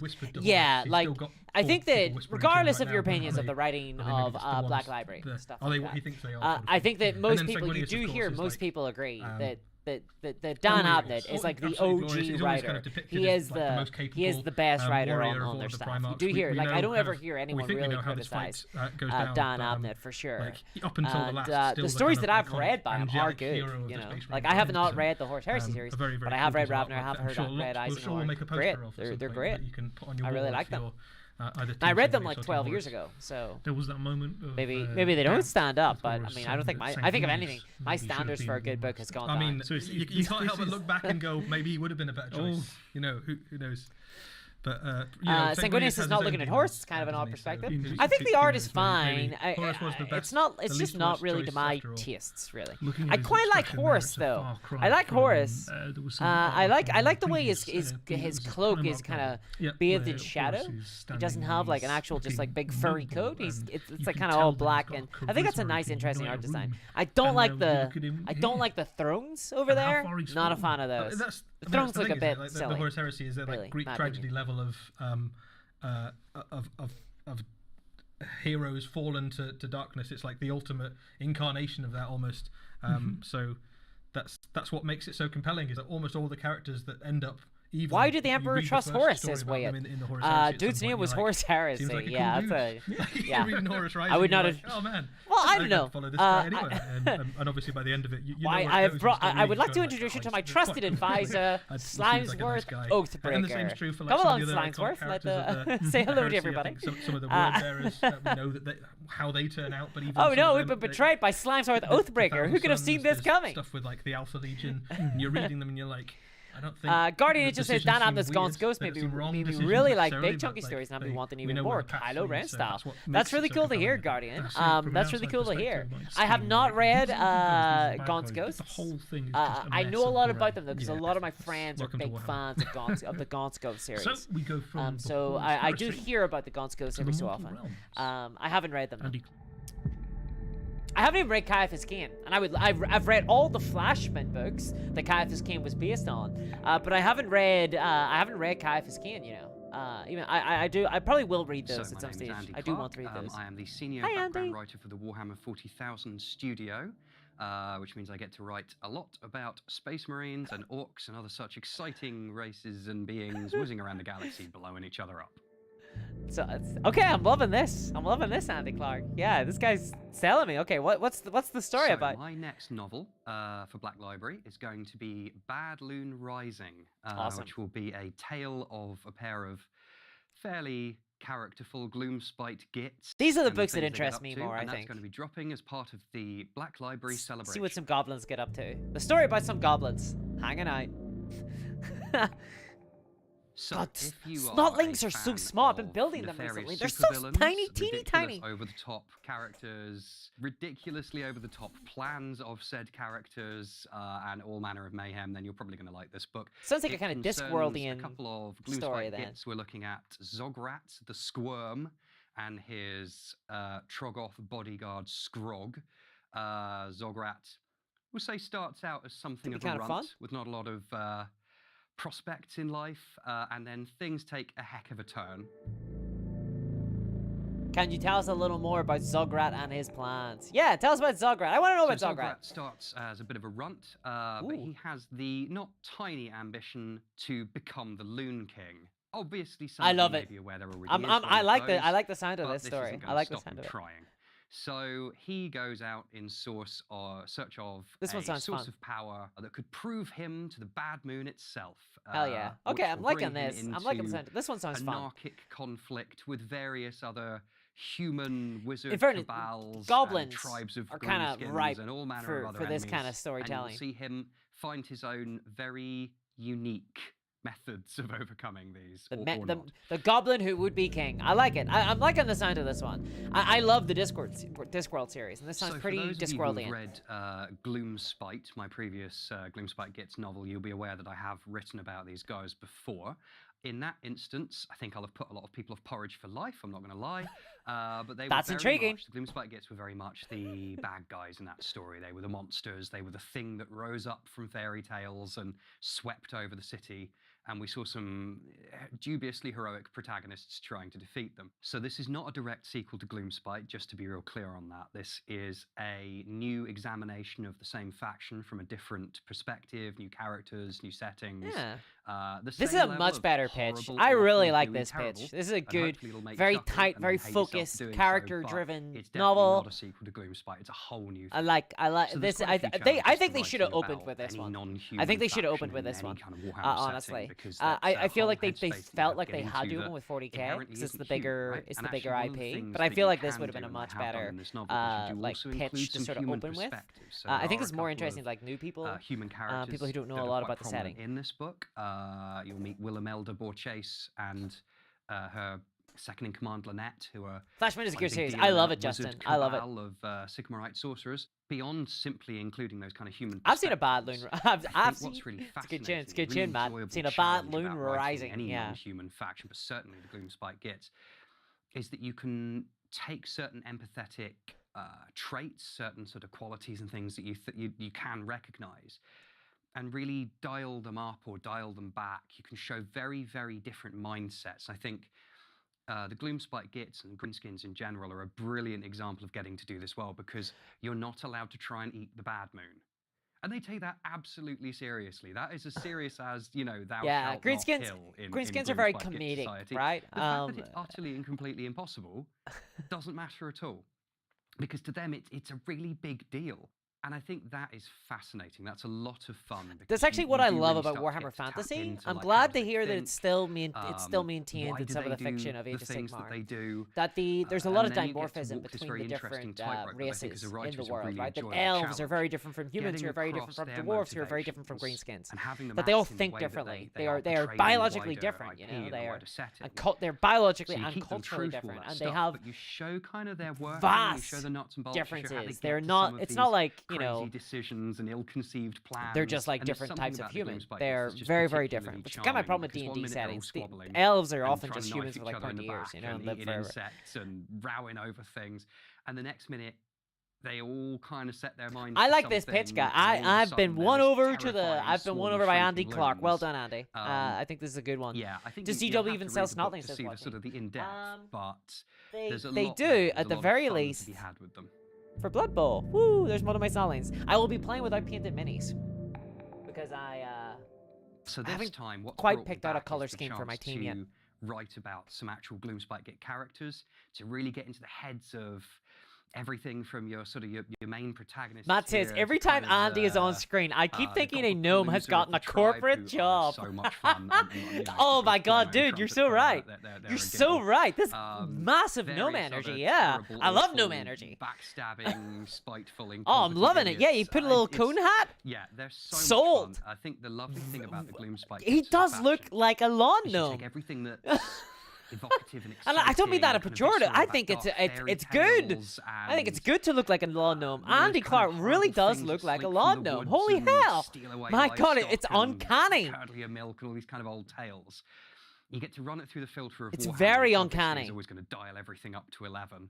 They almost bring a degree of horror with it them. Is. I mean, they do bring a degree of really quite excessive body horror and oh my god, and fungi and horrible things that go squish. Massive lawnmower energy. Extremely funny as well. I love it. And hopefully, if you enjoy it's so the book, good. You might find I wish I could bring lawnmower. I wish I could bring gnome energy. I really do. I really wish I could bring gnome energy to the table in any sort of environment. I really wish I could. An awful little git he is. Wyatt says, I do wish we get a conclusion to the Carkidrian novels. Red Tithe was a decent first outing, Another Dark was genuinely hype. It's a shame the story was abandoned. We got Silent Hunters. They abandoned the story? I don't like the sound of that. I mean, they have so many books coming out. For obvious reasons. I think Bad Loon Rising, probably the winner so far of the show. In Warhammer. I'm digging it. Could be reading this one. I have to say I haven't read Andy's first book, but it's kind of funny because they kind of tried to make the orcs a lot scarier. Nice to see in the Age of Sigmar with the one of those like God, what really are they called? Well, the orcs. That, have been around since forever, really, the swamp orcs, you know. They've got like the big shields with the big orky face and stuff, and then they tried to make the goblins even more silly. Which I'm, I'm not like 100% against. It's just it's hard to get rid of such an iconic piece of Warhammer like the orcs, right? I think it's something very intriguing. It's the same when you get some of the, I believe it's Mike Brooks. Waggy says they have models for this book. I saw them at the Warhammer Grand Narrative event. Oh, cool. To see something that's, I do like me some goblin models. I do. Actually, I picked up some best, and you kind of get some trolls for the Snotlings. Understanding as I picked up some trolls for the Snotlings. Because sometimes it's easy just to see. Dabrick says greenskins are only green because of a solitary painter in the early days of GW having them in palette. Really? The mushrooms and dancing about. I did not know that. Crazy. I did not know that. That's actually incredible. I wonder if he has a fox named Swift. I think greenskins generally have that kind of humor aspect. Yeah. I think KJ says adorable. Yeah, they are. Dingo says, "Wow, discourse, mate. This is just mate." Well, I hope you're enjoying it, Dingo. I hope you're enjoying it. Justin Thor LP says the skin is green and the uniforms are red, and then a bunch of other colors. Grots don't even have that really. They really are like the. Guardy says, "Hello, now you guys have me imagining Andy trying to reach the top shelf. I'm trying." I think the idea of watching one of them kind of crawl his way up. Sybiaball, thank you very much for the donation saying, remember the gnomes from Fable 3? I do remember the gnomes from Fable 3. That was the one where you were like making loads of decisions, right? I think Stephen Fry was a big voice actor in as your advisor, and you were making just political decisions. So like.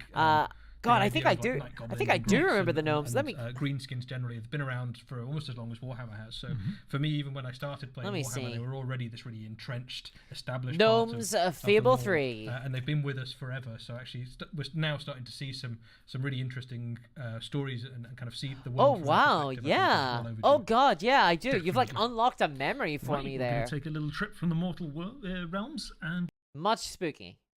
Very spooky. We're gonna head back to the 41st millennium. Oh wow! So only one Age of Sigmar. First founding. Can you tell us a little bit about? Only one Age of Sigmar story. Yeah, so this is wow! It's another story about Space Marines. Not a novel. This what is a kind of coffee table book for your coffee table. Art book. So this is First Founding, which looks at some of the some artwork and some lore for the first founding chapters of the Space Marines. The kind of 9 iconic. I would like an art book for Warhammer 40k. I actually don't own anything like that. There's lots of stuff. I feel like this topic specifically is probably one of the topics that I would be least interested in, just personally, because artwork, including some brand new pieces. There's lots like of new pieces of art, Space including Marine 9 art. of them, which are beautiful kind of double-page spreads of brand. You know what I would love an art book of? That's been commissioned, and we can see one of those Imperial here, Life. which is Dark I think Angel, that would be an interesting art book of different vignettes of just day jobs of people doing their like day job So it's just a in really the Imperium. Nice, all these like, from the highest to the lowest. Celebration, I think that would be like a slice of life, like snapshots. And most of the I think that would be a really good coffee book, like a good art book.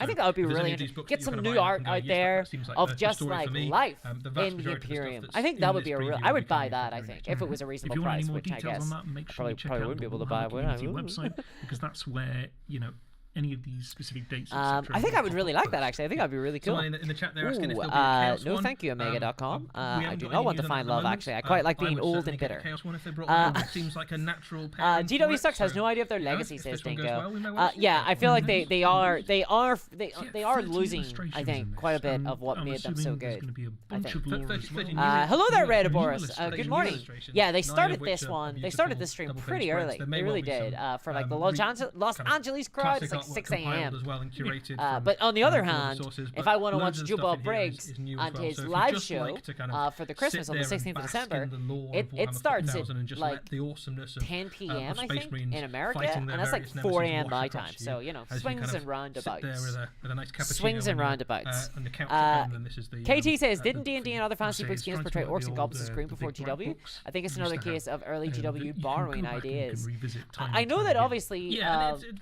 I a lot of actually people don't use this know for about the inspiration for colors of armies and orcs. things if you I want to kind haven't of like, how would I really pick which space thought marine about I'm it. gonna do next? Well, you I'm just just not like to going kind that of far have a back, really you know. lovely book to I've kind always of found it flick interesting through. though. Sometimes it's nice to The kind of Lord not of the have to Rings worry too orcs much were about the kind of more story like and just let hobgoblins almost.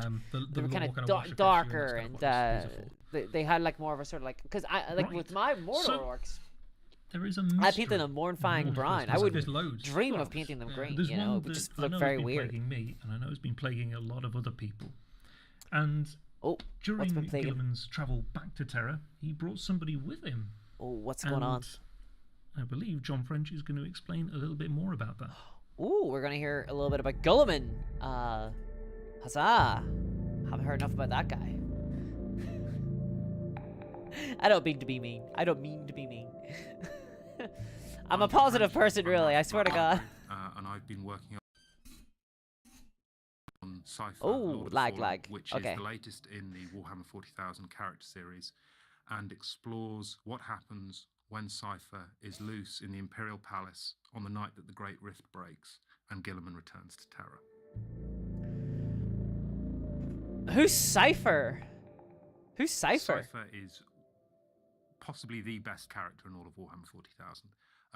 They are a fallen angel, so they were part of the Dark Angels Legion during the Horus Heresy, and then they were part of the Legion that turned against the Lion and the Imperium and have been hunted by the Dark Angels ever since. Who is now, Cypher? The really interesting thing about Cypher, they are the possibly best character Cypher, in Warhammer given away 40k. by his name, And there with a straight face looks to the camera and says, they are a fallen angel. What are his exact motivations?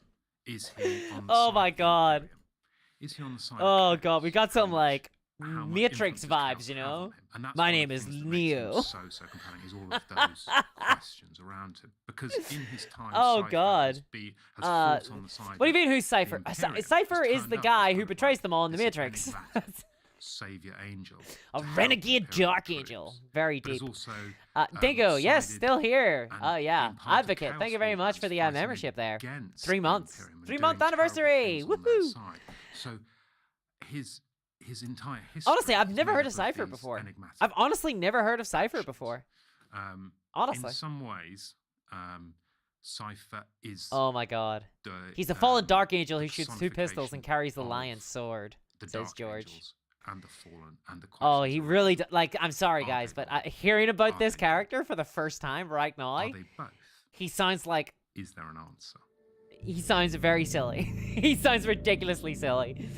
What? How do you maintain that mystery? Keeping the mystery of Cypher was one of the The biggest mystery of challenges in Cypher. this entire book, The mystery of um, Cypher. and I did that. Does no one else by see that having this is a little bit Cypher tell silly? the story. Like, surely So the it's a story to Cypher tell would have been story, more like and it's a book of Die Hard lies story. That would have and been sick. regrets. That's the thread that runs through it all. Like One of the normal lines guy. that They runs just made through this the character story up, says from the very Justin. beginning is you shouldn't ask for the truth. The setup of how this story starts. Oh my God, this is like the it's most right in melodramatic 41st millennium. thing There's I've this ever heard in my moment entire just life. Who is before the Cypher? Great It's like Rift Gabo. where Cypher actually helps Who's Gabo? Gilliman get back to Terra and to the solar system, and then is under Gilliman's orders is imprisoned very, very briefly. The Great Rift then opens, warp storms.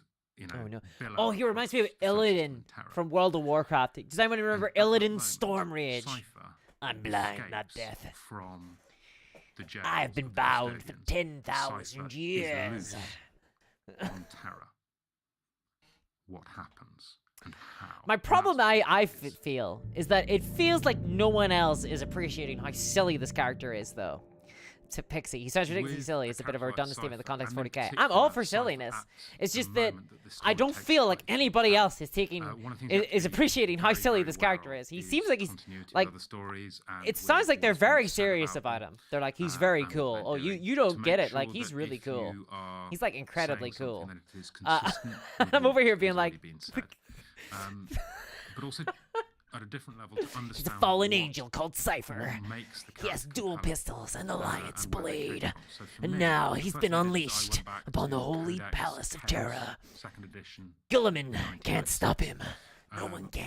Which is the first appearance. He's of Cypher. appears as a character in the appendices of that codex. Like, come on, it's silly. It's ridiculous. His character and his nature is kind of. You are not prepared. Really. Yeah, you are not pre-painted. Lethal gunslinger, but also this agent. Oh my God, Cypher is Lionel Johnson. Oh no! And things just go wrong. No, please tell me no. Please tell me no. Please no. Oh God. Please tell me Cypher is not Lionel Johnson. Coincidences occur. If so, he should be writing poetry. This bubble of strife. Lionel Johnson should be is a poet. So that. Lionel Johnson. The core of the character. Cypher should not be running around with two blades and two guns and a blade. He should be running around with a quill and paper, writing pithy little quotes, making agonizing homoerotic poems. That's what Lionel Johnson should be about. This agent of strife. Absolute edgelord, says Kelsider. He does sound that way, yeah. He does sound that way, yeah. Not necessarily an agent of good, but an agent of strife. Things will. Mercy? You wanted mercy? I'm chaotic neutral! The balance and straight out of Grimdark. Yeah, straight out of r/Grimdark, 100%. Something different, maybe. The truth, you can't handle it! Came from both the situation. It does. This sounds very edgy Grimdark. I'm not again. I grew up in the edgy Grimdark times, you know? Like, that's when I came to 40k. I came to 40k in the edgy Grimdark times. It's just, it's hard to, like, take it seriously these days for me. Cypher is silly, but he's not new. He's like an old edgelord character. I've never heard of Cypher before. Or if I had, I immediately forgot about him, you know? Is new about the Caesar says Cypher on paper is 100% Shadow the Hedgehog. Cypher, the night the Great Mist opens and Gilliman returns. Imagine Sonic, but he uses guns. By custodians and dark angels through the palace on Terra. People are going to want to read that. Oh my God, yeah, people are going to want to read that. What's going to happen to Cypher? Oh my God, that's incredible. That's incredible. Cypher is serious business. He has a mini and everything, says Andrew. I did not. I honestly. That's true. So I'm super hyped for this. He's a Cypher wrapped in an enigma, wrapped in a puzzle. Who is this guy? He could be anyone. He could even be. John was talking about there. Cypher. For me, the thing. One thing Lord of the Fallen. About them is that, like, almost everybody else in Warhammer 40,000, if you are damned, right? There's no redemption available in Warhammer 40,000. With the, like, I disagree with there being no redemption in Warhammer 40k. You could like, you could start like a. I think you could go to a planet somewhere, start like a little charity or whatever. You know, I think you could. Everybody else who's kind of even dabbled with the concept of chaos in any way, shape, or form just seems. Cypher may have a little bit of an edge to him. Cypher is like the one possible exception in all of that, and for me that's really interesting. Cypher is the one exception in the entire galaxy. Brilliant author. My God, this guy sounds like a massive Gary Stu.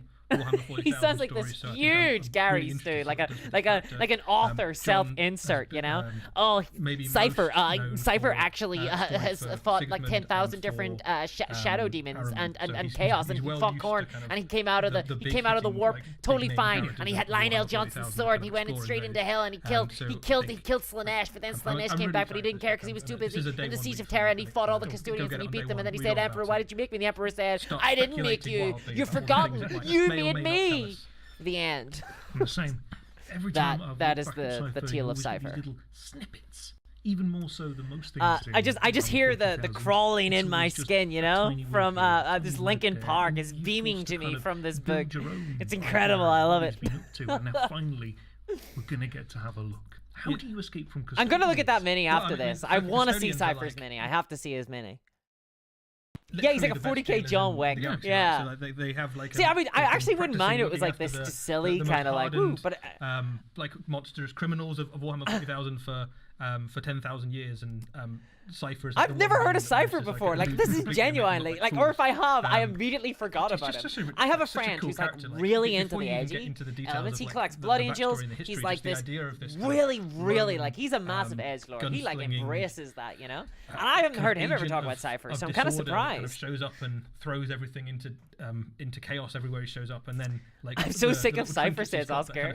I'm over here being like, who the hell's Cypher? You're like, oh god, enough of it, Cypher. Kind of ancient armor, that kind of hooded. I do feel like I've heard the word Cypher more times in the last 5 minutes than I'd ever heard in my entire life. You know, and I've rewatched The Matrix a couple of times, but I really feel like I've heard the word Cypher more times than my entire life. The symbol of the Dark Angels themselves that's on their iconography that is broken. Matt says, I mean, the Big Emperor said it's possible to bring Mortarion back to the side of goods. No one is beyond redemption. So angry about that. Mortarion's pretty screwed up though. He's like a big moth. He's got those big moth wings and stuff. It's kind of effed up. It's kind of effed up. John alluded to, you've got Cypher being pursued through. Cypher is an absolute baller, says Paul. I don't know. Is this kind of like is this like a Caiaphas Cain sort of scenario where he's built up to be this like big crazy character, and then like he's actually like, actually I made up a lot of stuff. If they did, so don't tell anybody. Here's my journal. Trying to keep the secret from the rest of the Imperium hidden. If the story is fun, the story is fun. I'm just having a bit of fun here. I'm just having a little bit of fun. For the best Cypher can also do a 180 ollie while skateboarding on a Warhound Titan, throwing up peace signs. Yeah. You guys missed it. You guys missed it. I did a kickflip. You guys missed it. You guys missed it. And it's one of those things where I'm not gonna do it again. I'm not gonna do it again. I don't perform on demand. In a novel is going to be fascinating. Indeed. This is a fantastic looking book as well. Incredible. It does. It has massive like Illidan Stormrage vibes. But then everybody loved Illidan Stormrage. I was over here being like, Illidan Stormrage is a little bit cringy, and everyone was like, oh, Illidan Stormrage is super cool. He like killed like the Burning Legion, and I'm like, oh, okay. Yeah, and Keywords, if you like Dark Angels and love for them, the Cypher is just below Lionel in need of one. Black Library has played him up so crazy much. It is one river that he will kill the Emperor on his throne. They were famous for having particularly good access to plasma technology, which is kind of reflected in it's very doubtful, right? Very doubtful that they'll kill the Emperor, I think. Guardian says, that's it. Cypher is going to end up being the only 40k with an Instagram. Oh my god, yes. Crusading knights who go around slaying monsters, so there's all that kind of. He came out as a metal many years ago. I still have it, says George. Kind of rich. I genuinely have never heard of him. But I've never collected Dark Angels. And you've got a sort of. I'm trying to think. I know one person who collects Dark Angels, but they haven't collected in years. They haven't collected in years. Dark green, and there's it's just great. I just love the character. Well, I'm really disappointed. So far, we haven't heard anything about EISENHORN TV series. In fact, we haven't heard anything other than books. I'm really disappointed. Well, we're coming to the end of this Black Library online preview. However, we still have one more thing to show. Okay, I'm hoping for like some multimedia of the other things that are coming up from Black Library. The other things. What are we getting? What are we getting? Oh, he definitely has a live journal. Yeah, KJ. Yeah. His Twitter is just him like posting up pictures of roses dying. I'm the managing editor of Black Library, and we're here to talk about some super exciting titles that are coming from Black Library in early 2023. I'm really disappointed that this wasn't multimedia, that it was just about the books. I'm actually a little bit surprised. I genuinely thought they were going to show off some like TV stuff. So we've got I really did. We've got Creed Ashes of Cadia, we've got The Last Valari, and we've also got Pilgrims of Fire. They really do have a lot of books coming out. A bit more about them. So Blightslayer is a brand new. I'm so ignorant of this side of like Warhammer. I really am. Because it's always like in the corner. New companion, actually, you know, Amara, who's. Because I'm not even in like the Games Workshop store very often anymore, so I never really see them, right? Because I'm in a game store. I'm not in a Games Workshop store. He's up against the Maggotkin of Nurgle for the first time, so we get to see how Gotrek's axe and his indomitable Slayer spirit fares against the worshippers of the Great Unclean One. Creed Ashes. They have him in Age of Sigmar now, right? That's kind of wild. Jude Reed. This features Ursula Creed in her first adventure. Not sure about that art. It's a bit of a homecoming story, really. Homecoming back to hell, as Ursula Creed has to go back to Cadia in its horrific, half-destroyed state. She's searching for some. It's just a pile of rocks. We can go back to Cadia. Ursula Creed, and she hopes they will provide some sort of direction or salvation for Cadia. You'll have to read the novel to find out whether that's true. Maybe salvation for Cadia. It's a rock. It's like broken up into 1,000 little bits of rocks and space. Maybe salvation for Cadia. A brand new vampire character called Nissa Valari. This is really a story of survival as the Castellar vampires are pressed on all sides by the forces of Sigmar. Oh, that art is very close to being cool. There's something a little bit weird and digital about it, but I like the idea with the wolf and the big red sun. So Pilgrims of Fire is a brand new novel in the Adeptus Sororitas series, which features the Order of a Martyred Lady, and it's written by Russ says that cover looks like a young adult novel. They all look like young adult novels, because let's be real, like they are young adult novels, you know, which isn't necessarily bad. Like I read a lot of like young adult stuff, or have read a lot of young adult stuff, but like they are young adult stories, right? Like they're not. In this case, the Order of our Martyred Lady. It's not exactly like Joyce or like Price or anything here. Band of Adeptus. They're easy reading, which is fine. I like easy reading. I read Stephen King. I read a lot of Stephen King, and that to me is easy reading. Try to liberate and make safe an important. Cypher will turn to be Alferis. You replace Alferis as a Quark. You guys are all wrong. Cypher is obviously John Cena. Gear for a hell in a cell. Great year for collectors as we're bringing back some classic stories. He's just looking for the Undertaker. The Wordbearers trilogy in beautiful, redeveloped, luxurious formats. We're also going to be bringing even more. Oh man, I actually love those like little. I love like little kind of roleplay stuff like this, like the very tactile little books and stuff. I really wish the Games Workshop sold them for much cheaper, because I'm not willing to pay the Games Workshop prices. But I really like those little premium kind of like little items like that. I think they're neat. I think they're neat. I actually kind of like them. Any news about some juicy Warhammer Plus releases? None at all. I'm really disappointed by that. I genuinely thought there was going to be some like Warhammer Plus. I was hoping to hear something about the EISENHORN TV show. I'm actually getting worried about the Warhammer, about the EISENHORN TV show. I'm actually starting to worry that it might not be happening. Taking off all the words you could possibly put before He's gone through all the are the Gortrek books any good? Because I always heard really good things about the fantasy Gortreks and Felix. But this is an Age of Sigmar, and Felix isn't there. You know, like Felix felt like a really important character. Considering that he was like the voice, like he seemed like the funner version, like the funner character. Like if I wanted a character between Gortreks and Felix to continue on from the Gortreks and Felix series, it sounded like Felix was the guy. Like he sounded like he was the more interesting character who was following the exploits of this crazy over the top like dwarf, you know. So I think the pitch for this that Nick so are the Age of Sigmar ones good? It sounds really. I don't know, Andrew, why they would release content for Warhammer Plus. Yeah, it makes no sense to me. They've actually started repackaging existing shows into movies now, just taking all of them and getting rid of the credit sequences and putting them into movies. So I guess that's kind of new content. And that Cadia is Sisters of Battle, says Russ. Sisters of Battle are cool. I like Sisters of Battle. I've actually grown to love them more. I started on Sisters of Battle as my first army, and then I kind of went off them a little bit, mostly because they were made of metal. And then I collected Guard instead. But I honestly, I have grown to really like the vibe of Sisters of Battle. I think, yeah, really compelling. And I genuinely think they should replace Space Marines as like the poster faction for the Imperium. I really do think that. She's inherited the from her. No Felix WTF? Yeah, Matt, exactly. Like, what's the point? Circumstances. But you see, Matt, he was an integral part of the old world books. They're set in Age of Sigmar. So, yeah, the new Gortreks books are set in Age of Sigmar, like in the Mortal Realm. Or the... What is she about? How is she different from her father? Wait, what are the Age of Sigmar realms called? Now that I'm thinking about it, I'm like, wait, hold on. Is it called? They're called the Mortal Realms, right? Like I've read the rule books and stuff, but I can't remember now. Quite heavily invested in the story of Cadia. John Cena. Yeah, see where this goes. Emery says if the Necrons put stuff on Cadia, then the stuff must have a Cadia there to put stuff on, so the Necrons get a whole book now. Yes, well informed. Oh. And the last Valari. So Soulblight Gravelords, like absolute one of the smash hit armies of Warhammer Age of Sigmar in recent years. I do feel like the Soulblight Gravelords look kind of cool. I don't like the Osirak Bone Reapers. Those are the undead faction I really don't like. There was a thing that Tomb Kings did in Warhammer Fantasy where they made everything out of bone that I wasn't really a big fan of. I wish they had made less stuff out of bone. And then Games Workshop created Osirak Bone Reapers. That was like that idea, but like it was drunk. You know, it was like your drunk uncle at Christmas, and it was too much. Too much. Everything is bone. Everything is bone. Absolutely everything that could be bone is bone. It's like, oh, I'm sitting on this chair made out of bone. So yeah, I think. Oh yeah, I'm going to the bathroom made out of bone. Toilet's made out of bone, mate. Everything is made out of bone. Your TV, bone. I think in this one. It was too wild for me. I was like, too much bone. And then Pilgrim of Fire. They don't need to all be so the chat seemed particularly excited about this one. I think Adeptus Sororitas, Sisters of Battle books always go down well. That they're a really interesting faction because they've young got adult that kind of code for barely legal, says Mayo French.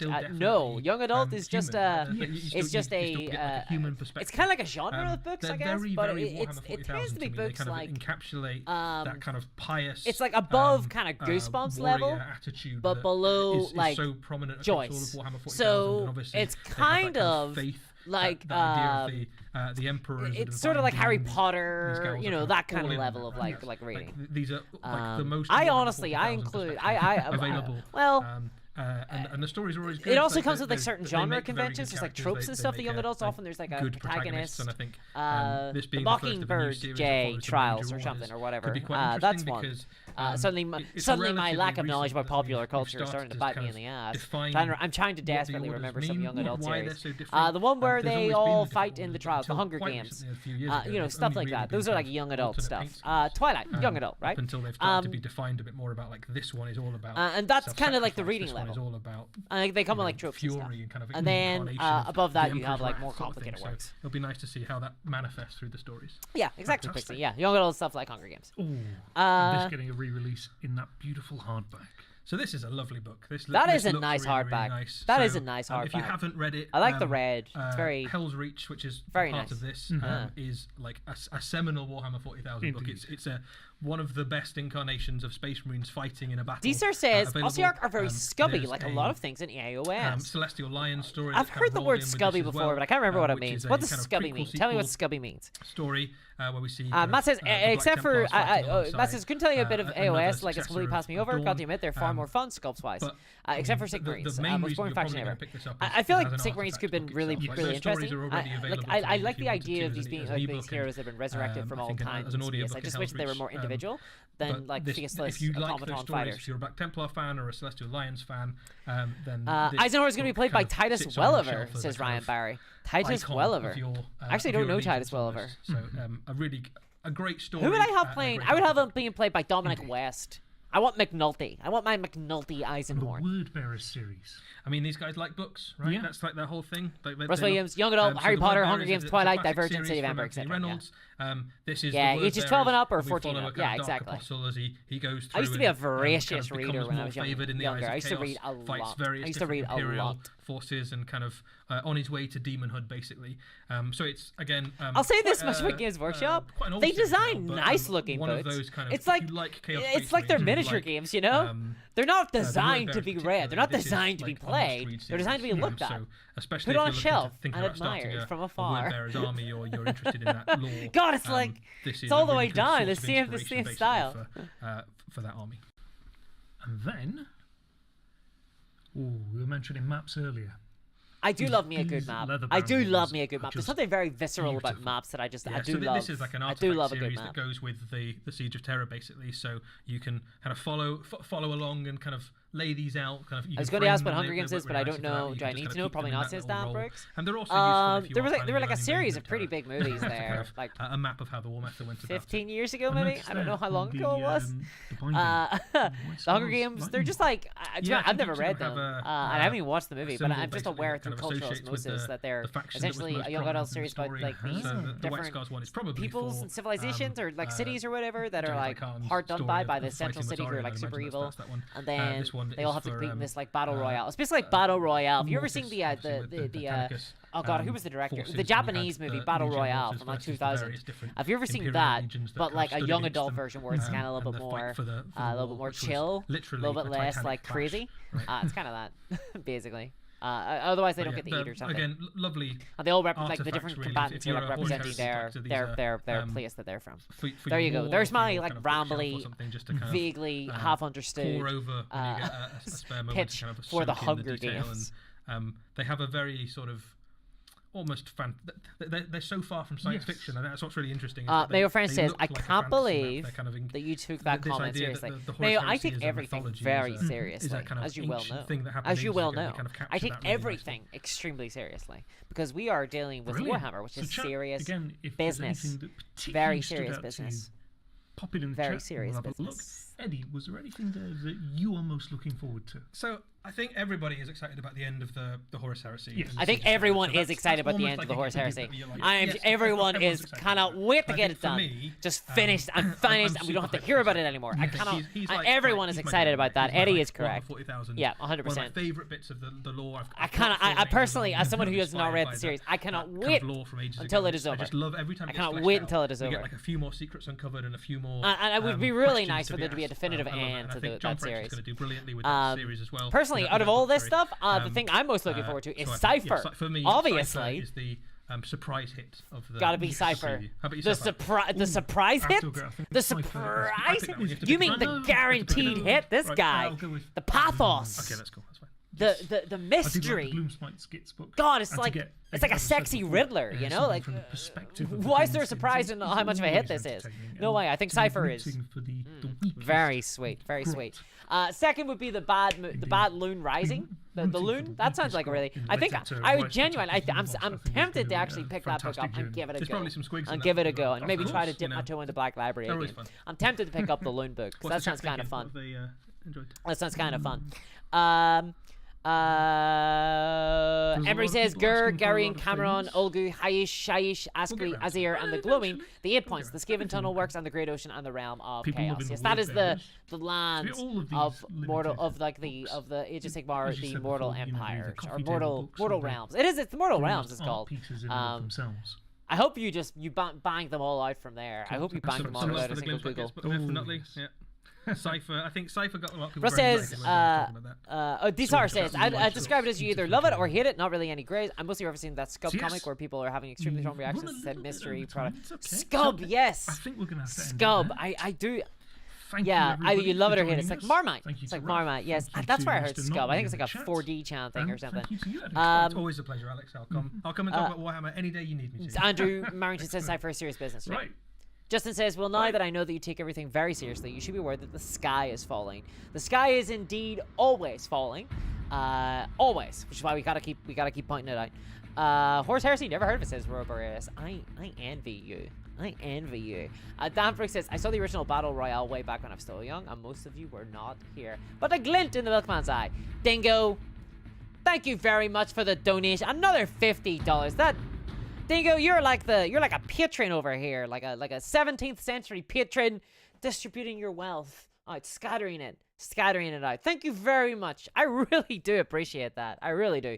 Mate, build your empire like GW. I don't think I'll ever come close to having an empire, but a little kingdom would be nice. Thank you very much. I really do appreciate that. That's wild. That's absolutely wild. Thank you very much. Yeah, I really appreciate it from the bottom of my heart. I don't even know how much that is now. I don't even know how much that is. From the bottom of my heart, thank you so much. Thank you. I really do appreciate that. Guardian Angel says, I can actually catch up on finishing the series. I rabbit holed in the first 13 books without blinking. I couldn't even imagine getting through like half of that series. It seems like too much. A sexy Riddler. Yeah, wacky. Yeah, sexy Riddler. Andrew says, it's too bad that instead of money, we can't donate Cypher minis. No. Yeah, actually, you know what? Let's do it. Let's look up Cypher minis. Let's go for it. Cypher miniature. Let's go. Let's see what we're dealing with here. Here he is. Oh my god, there's Cypher. Was there a squad book? Asks Fred. No, there wasn't. £21. Wowza. What have I got in my cart? What's in the cart? Oh, the Space Marines Honored of the Chapter. Oh, Jesus, yeah. I actually ended up ordering it into a store. Oh, God, yeah. Jeez, that was such a mistake. Okay, so, what do we got? Cypher. Here we are. He's not wearing a mask. I'm actually really disappointed that he's not wearing a mask. What's that? What's up with that? Why is there no mask? Where's his Oh, there's his other pistol. These massive guns, yeah. Oh, he's so good. He's so cool. I will say, though, I'm a little bit disappointed. I feel like they could have made him a lot more edgelordy. He should have had, like, a wicked mask. The big sword, you know? I like the skulls. I like the skulls on his hilt. This is the Cypher. Yeah, this is the Cypher. Yeah, there he is. He's been trapped for 10,000 years, and now he's here to kick ass and take names. Here to kick ass and take names. And that's the stream, guys. Dingo, 200. Sorry, can we all just 233 Australian dollars from Dingo Dundee. Wow. Wow. That's an incredible amount. Thank you so much from the bottom of my heart. That is an incredible amount. I hope you haven't put yourself out in any way there, Dingo. I really, really appreciate that. Thank you very much. I don't even know what to say. That's an insane amount of money. That really is an insane amount of money. I think what you've done here, though, is that you have guaranteed a second camera for the channel that will be used for hobby streams. And then there will be more than likely stuff left over to go towards then a new PC as well that I need. So thank you. Thank you very much. That's crazy. That is a crazy amount of money. That is an insane amount of money. It really is. It's wild. That is wild. I feel like at this stage, I'm actually starting to get... The Space Marines are starting to be paid off, you know? The 2,000 points of Space Marines are starting to get paid off a little bit here. Thank you very much. Jeez, it's crazy. Yeah, Mayo French says it's a sense of relief when a lone migraine goes away. I have to assume that means he's talking about the they're talking about the Horus Heresy series. I kind of like, there has to be a stage where it's just too intimidating to get in. Like, I can't even imagine being someone who like comes to Warhammer and they're like, okay, I'm really interested in Warhammer. Like, oh, I want to read about this Horus Heresy, and then they find out there's like 300 books. Like, that would just put me off immediately. I'd be like, I'm not getting into that. It's the same way sometimes these days. I'm like, whenever I'm thinking about watching a new series on Netflix, if there's like 30 episodes or like 12 seasons or whatever, I'm like, I don't have the time for that. If there's like 2 seasons and they're like 8 episodes each, I'm like, okay, actually I can watch this. I can actually watch this, you know. Otherwise it's too gnarly, you know. £90 says Matt. Yeah, that's how much. I think it's here. Hold on. No, I can't get to it. It's underneath some stuff. But yeah, that's how much the Honored of the chapter cost. I think it came with like 9 models. It was a massive mistake on my part. It was a massive mistake. I got flustered. I was trying to make 2,000 points worth of Space Marines. I got flustered. Finally, will we ever see a Hrud miniature, says Oscar. Maybe. Like, they're doing all sorts of weird minis these days. Maybe you'll see it in Necromunda or something. Why not? The last Cypher, says Andrew. Yeah. Matt says, Jesus, GW have gone off the deep end with that pricing. I picked mine up for our initial Parts Collector magazine. Yeah, it's an absurd amount of money. It really is. It really, for the, God, they're called the, Honored of the chapter. There we are. Yeah, £90. And all, so it started off, I wanted the Justicar. That's where it originally came from. Because I thought the Justicar model looked pretty cool. I quite like the Justicar. I couldn't find it. And then I was like, oh my God, is this like in this bundle? So I wanted this model, and then I ended up, so in my like actual army list that I've built for the Black Templar, I do make use of everything. I think I make use of everything except for like, I think I make use of everything except for like this guy here. Oh, you can't see my cursor, can you? Oh, you can. I think I make use of everything except for this guy. But what I wanted was the Justicar. Where is the Justicar? Where are you? Here he is. So I wanted this model originally. Honestly, this guy looks a lot more like Cypher than Cypher does, in my opinion. Just give him like 2 pistols. But like Cypher should have like a skull mask or something, but covered by like a, you know, COVID compliant face mask. I wanted this model, and then I discovered that it's not sold separately. It's all in the Honored of the chapter. And people excuse this by saying that the Justicar model comes with, you know, like on the sprue with like a couple of other models, and this was because it was the starter set. I think it was the Dark Imperium starter set. And so, you know, what was GW gonna do? One, future-proof their minis. Maybe don't like attach minis to other unconnected miniatures, so then you have to sell them in a bundle only. 2, I don't know, Games Workshop make quite a lot of money. Maybe they could sell the sprue separately. Maybe they could cut it up. Maybe they could create a new sprue. But yeah, there we go. So yeah, £90. It was kind of insane. And yeah, so I hope everybody enjoys. I don't know whether or not to do a video on the assembly of the Space Marines, because the more I think about it, there's a lot of assembly that I need to do. I was assembling some Blood Bowl teams yesterday, and I was like, oh my god. So I forgot how much I detest assembling Games Workshop models, because I really enjoy assembling models from like Warlord Games, for example, like like really easy to customize models, or War Games Atlantic. I really like assembling those models. And I was assembling some Blood Bowl. I think specifically it was like 2 of the star. I think it was this model here. And I was like, oh my god, this Griff model. This is the most miserable experience ever. I have like 100 Space Marines I need to assemble.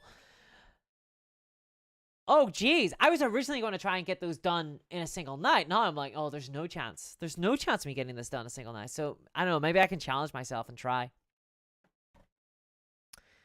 Jeez. Russ Williams says 60 books times 500 pages, 30,000 pages of lore on just the Horus Heresy. And is it good, though? Like, are the Horus Heresy books good? Anyone here in chat read them? Are they good? Are the Horus Heresy books actually, like, interesting reads? Let me know. Are they actual interesting reads? Guardian Chill says, so weird, we wouldn't bat an eye at 22, 23 episode season of Smallville. I was a fan too, but yeah, pesky life getting in the way now. Yeah, it really is. I just don't have, like, the time at all. I have, like, 0 time. It's rough. Because I'm always filling it with something, you know? YouTube's kind of funky in that, like, if you're not, like, actively producing content, like, you're kind of, like, you're not getting a wage, you know? So it's just always go at all times. Although I'm hoping to take Christmas off. That'll be nice. 30K is the PH count. Yeah, got him. What happened with the Black Library? Did it burn down? No, Scython, it did not burn down. We just have like more books.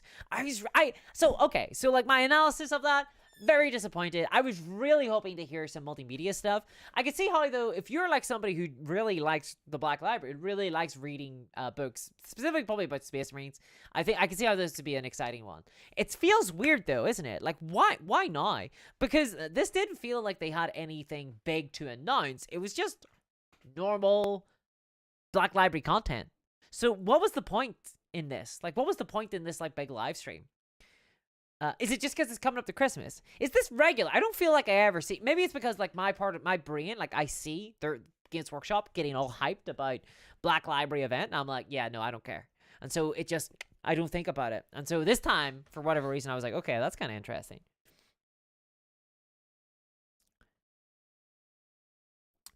Pixie says, Horus Heresy are not what I would call good. They aren't terrible either. Okay, well, Dan Abnett is writing a lot of them, right?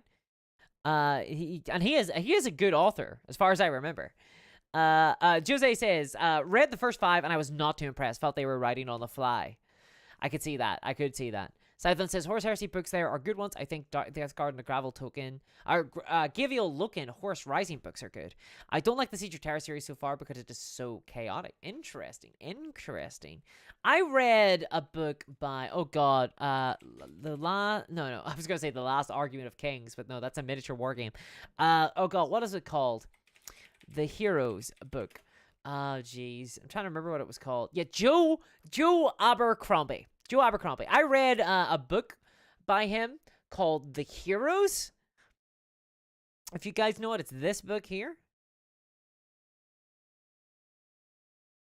Let me pull up my browser. It's this book here, The Heroes. And this was really interesting. So this is like a fantasy series. It's kind of like a low, dark fantasy. And the book itself was about a battle. The entire book takes place on a single day I think it's a single day. It just covers a single day of a battle, but it follows different characters at different places in the battle. And some of them die and some of them don't. And it's really interesting, actually. I really enjoyed it. It was a really interesting type of book. And it feels like that might be what the Siege of Terra is kind of like. Is that kind of like what that's about? Ruckus Muggus says, Horus Heresy books get a hell no and a fuck no on the good scale. 2 dents if you're not immersed in 30k, says Ruckus Muggus. I'm not immersed in 30k. I'm not. Neil says, you could live stream some of the assembly, keeping the YouTube happy. That could be like the first hobby stream.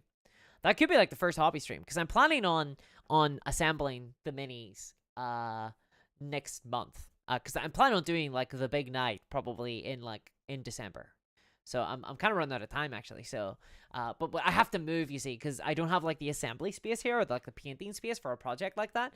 But whenever I move, which will be next Wednesday, I will then be able to start setting that up. So, yeah, December. Yeah, maybe we'll do. I have to think of something with the assembly because it's gonna be a lot of time and effort. and it's kind of funny. I went through and I built a list, and Games Workshop do that thing where like certain units can only be built certain ways. Which is really awful, but what it means I have to be really careful of how I assemble them. So I can't even like give them to a friend and like be like, hey, will you mind assembling these for me? Because I need them to be assembled like in very specific configurations because I have worked out 2,000 points. Explicitly, I've worked out 2,000 points. Okay, so I've just noticed it's 3:30, and I got a big game of Blood Bowl to get to. I got a big Sunday afternoon Blood Bowl to play, and we're gonna be drinking some Bloodweiser is what we're gonna be drinking. We're gonna be drinking some Bloodweiser. Yes, I will laboriously be going through all my beers and putting a big L between the B and the U. I'll be playing the Snotlings. I haven't even come up with a name yet. I'm trying to figure out like their lore, you know. I'm trying to figure out what their color scheme is. I'm thinking like pink and white might be their color schemes. But I'm gonna look up some American football teams and make decisions based on that. So I'm gonna be playing that today. I'm really looking forward to it. Although I might regret it if I might be full of woe. Anyone who's been watching the Twitch streams, I've been streaming Blood Bowl there. Twitch.tv/Discourse Games, and they've been very full of energy, I would say. Some bad, some good. Blood Bowl really does seem to be a game that either Nuffle loves you, you've got loads of great luck, you're loving it, or your life is hell, and all you know is pain. So, you know, swings and roundabouts, as I like to say. Radbar says Abercrombie's First Blood trilogy is favorite. Yeah, I really like that series. Okay, guys. Thank you very much for joining me today. I really, thank you so much. Thank you everyone who donated, especially that wild Dingo Dundee, with crazy amounts of donations. But thanks to everybody. Thanks everybody who liked the video, who came and hung out with me while I looked up at this Black Library preview stream. I hope everybody enjoyed. I'll try and do these more often if you guys like them. And I'll catch you again soon. There should be another video out hopefully soon enough as well. So thanks very much, everybody. I hope you have a lovely Sunday. I hope you have a lovely Sunday, and I will catch you all next time. I had a great lot of fun. Thanks very much, George. Sorry that I'm too old to understand Twitch, says Dam. Not us. Twitch.tv/Discourse Games, and away you pop. Don't worry about it. You just click watch, and away it goes. Thanks, everybody. I will catch you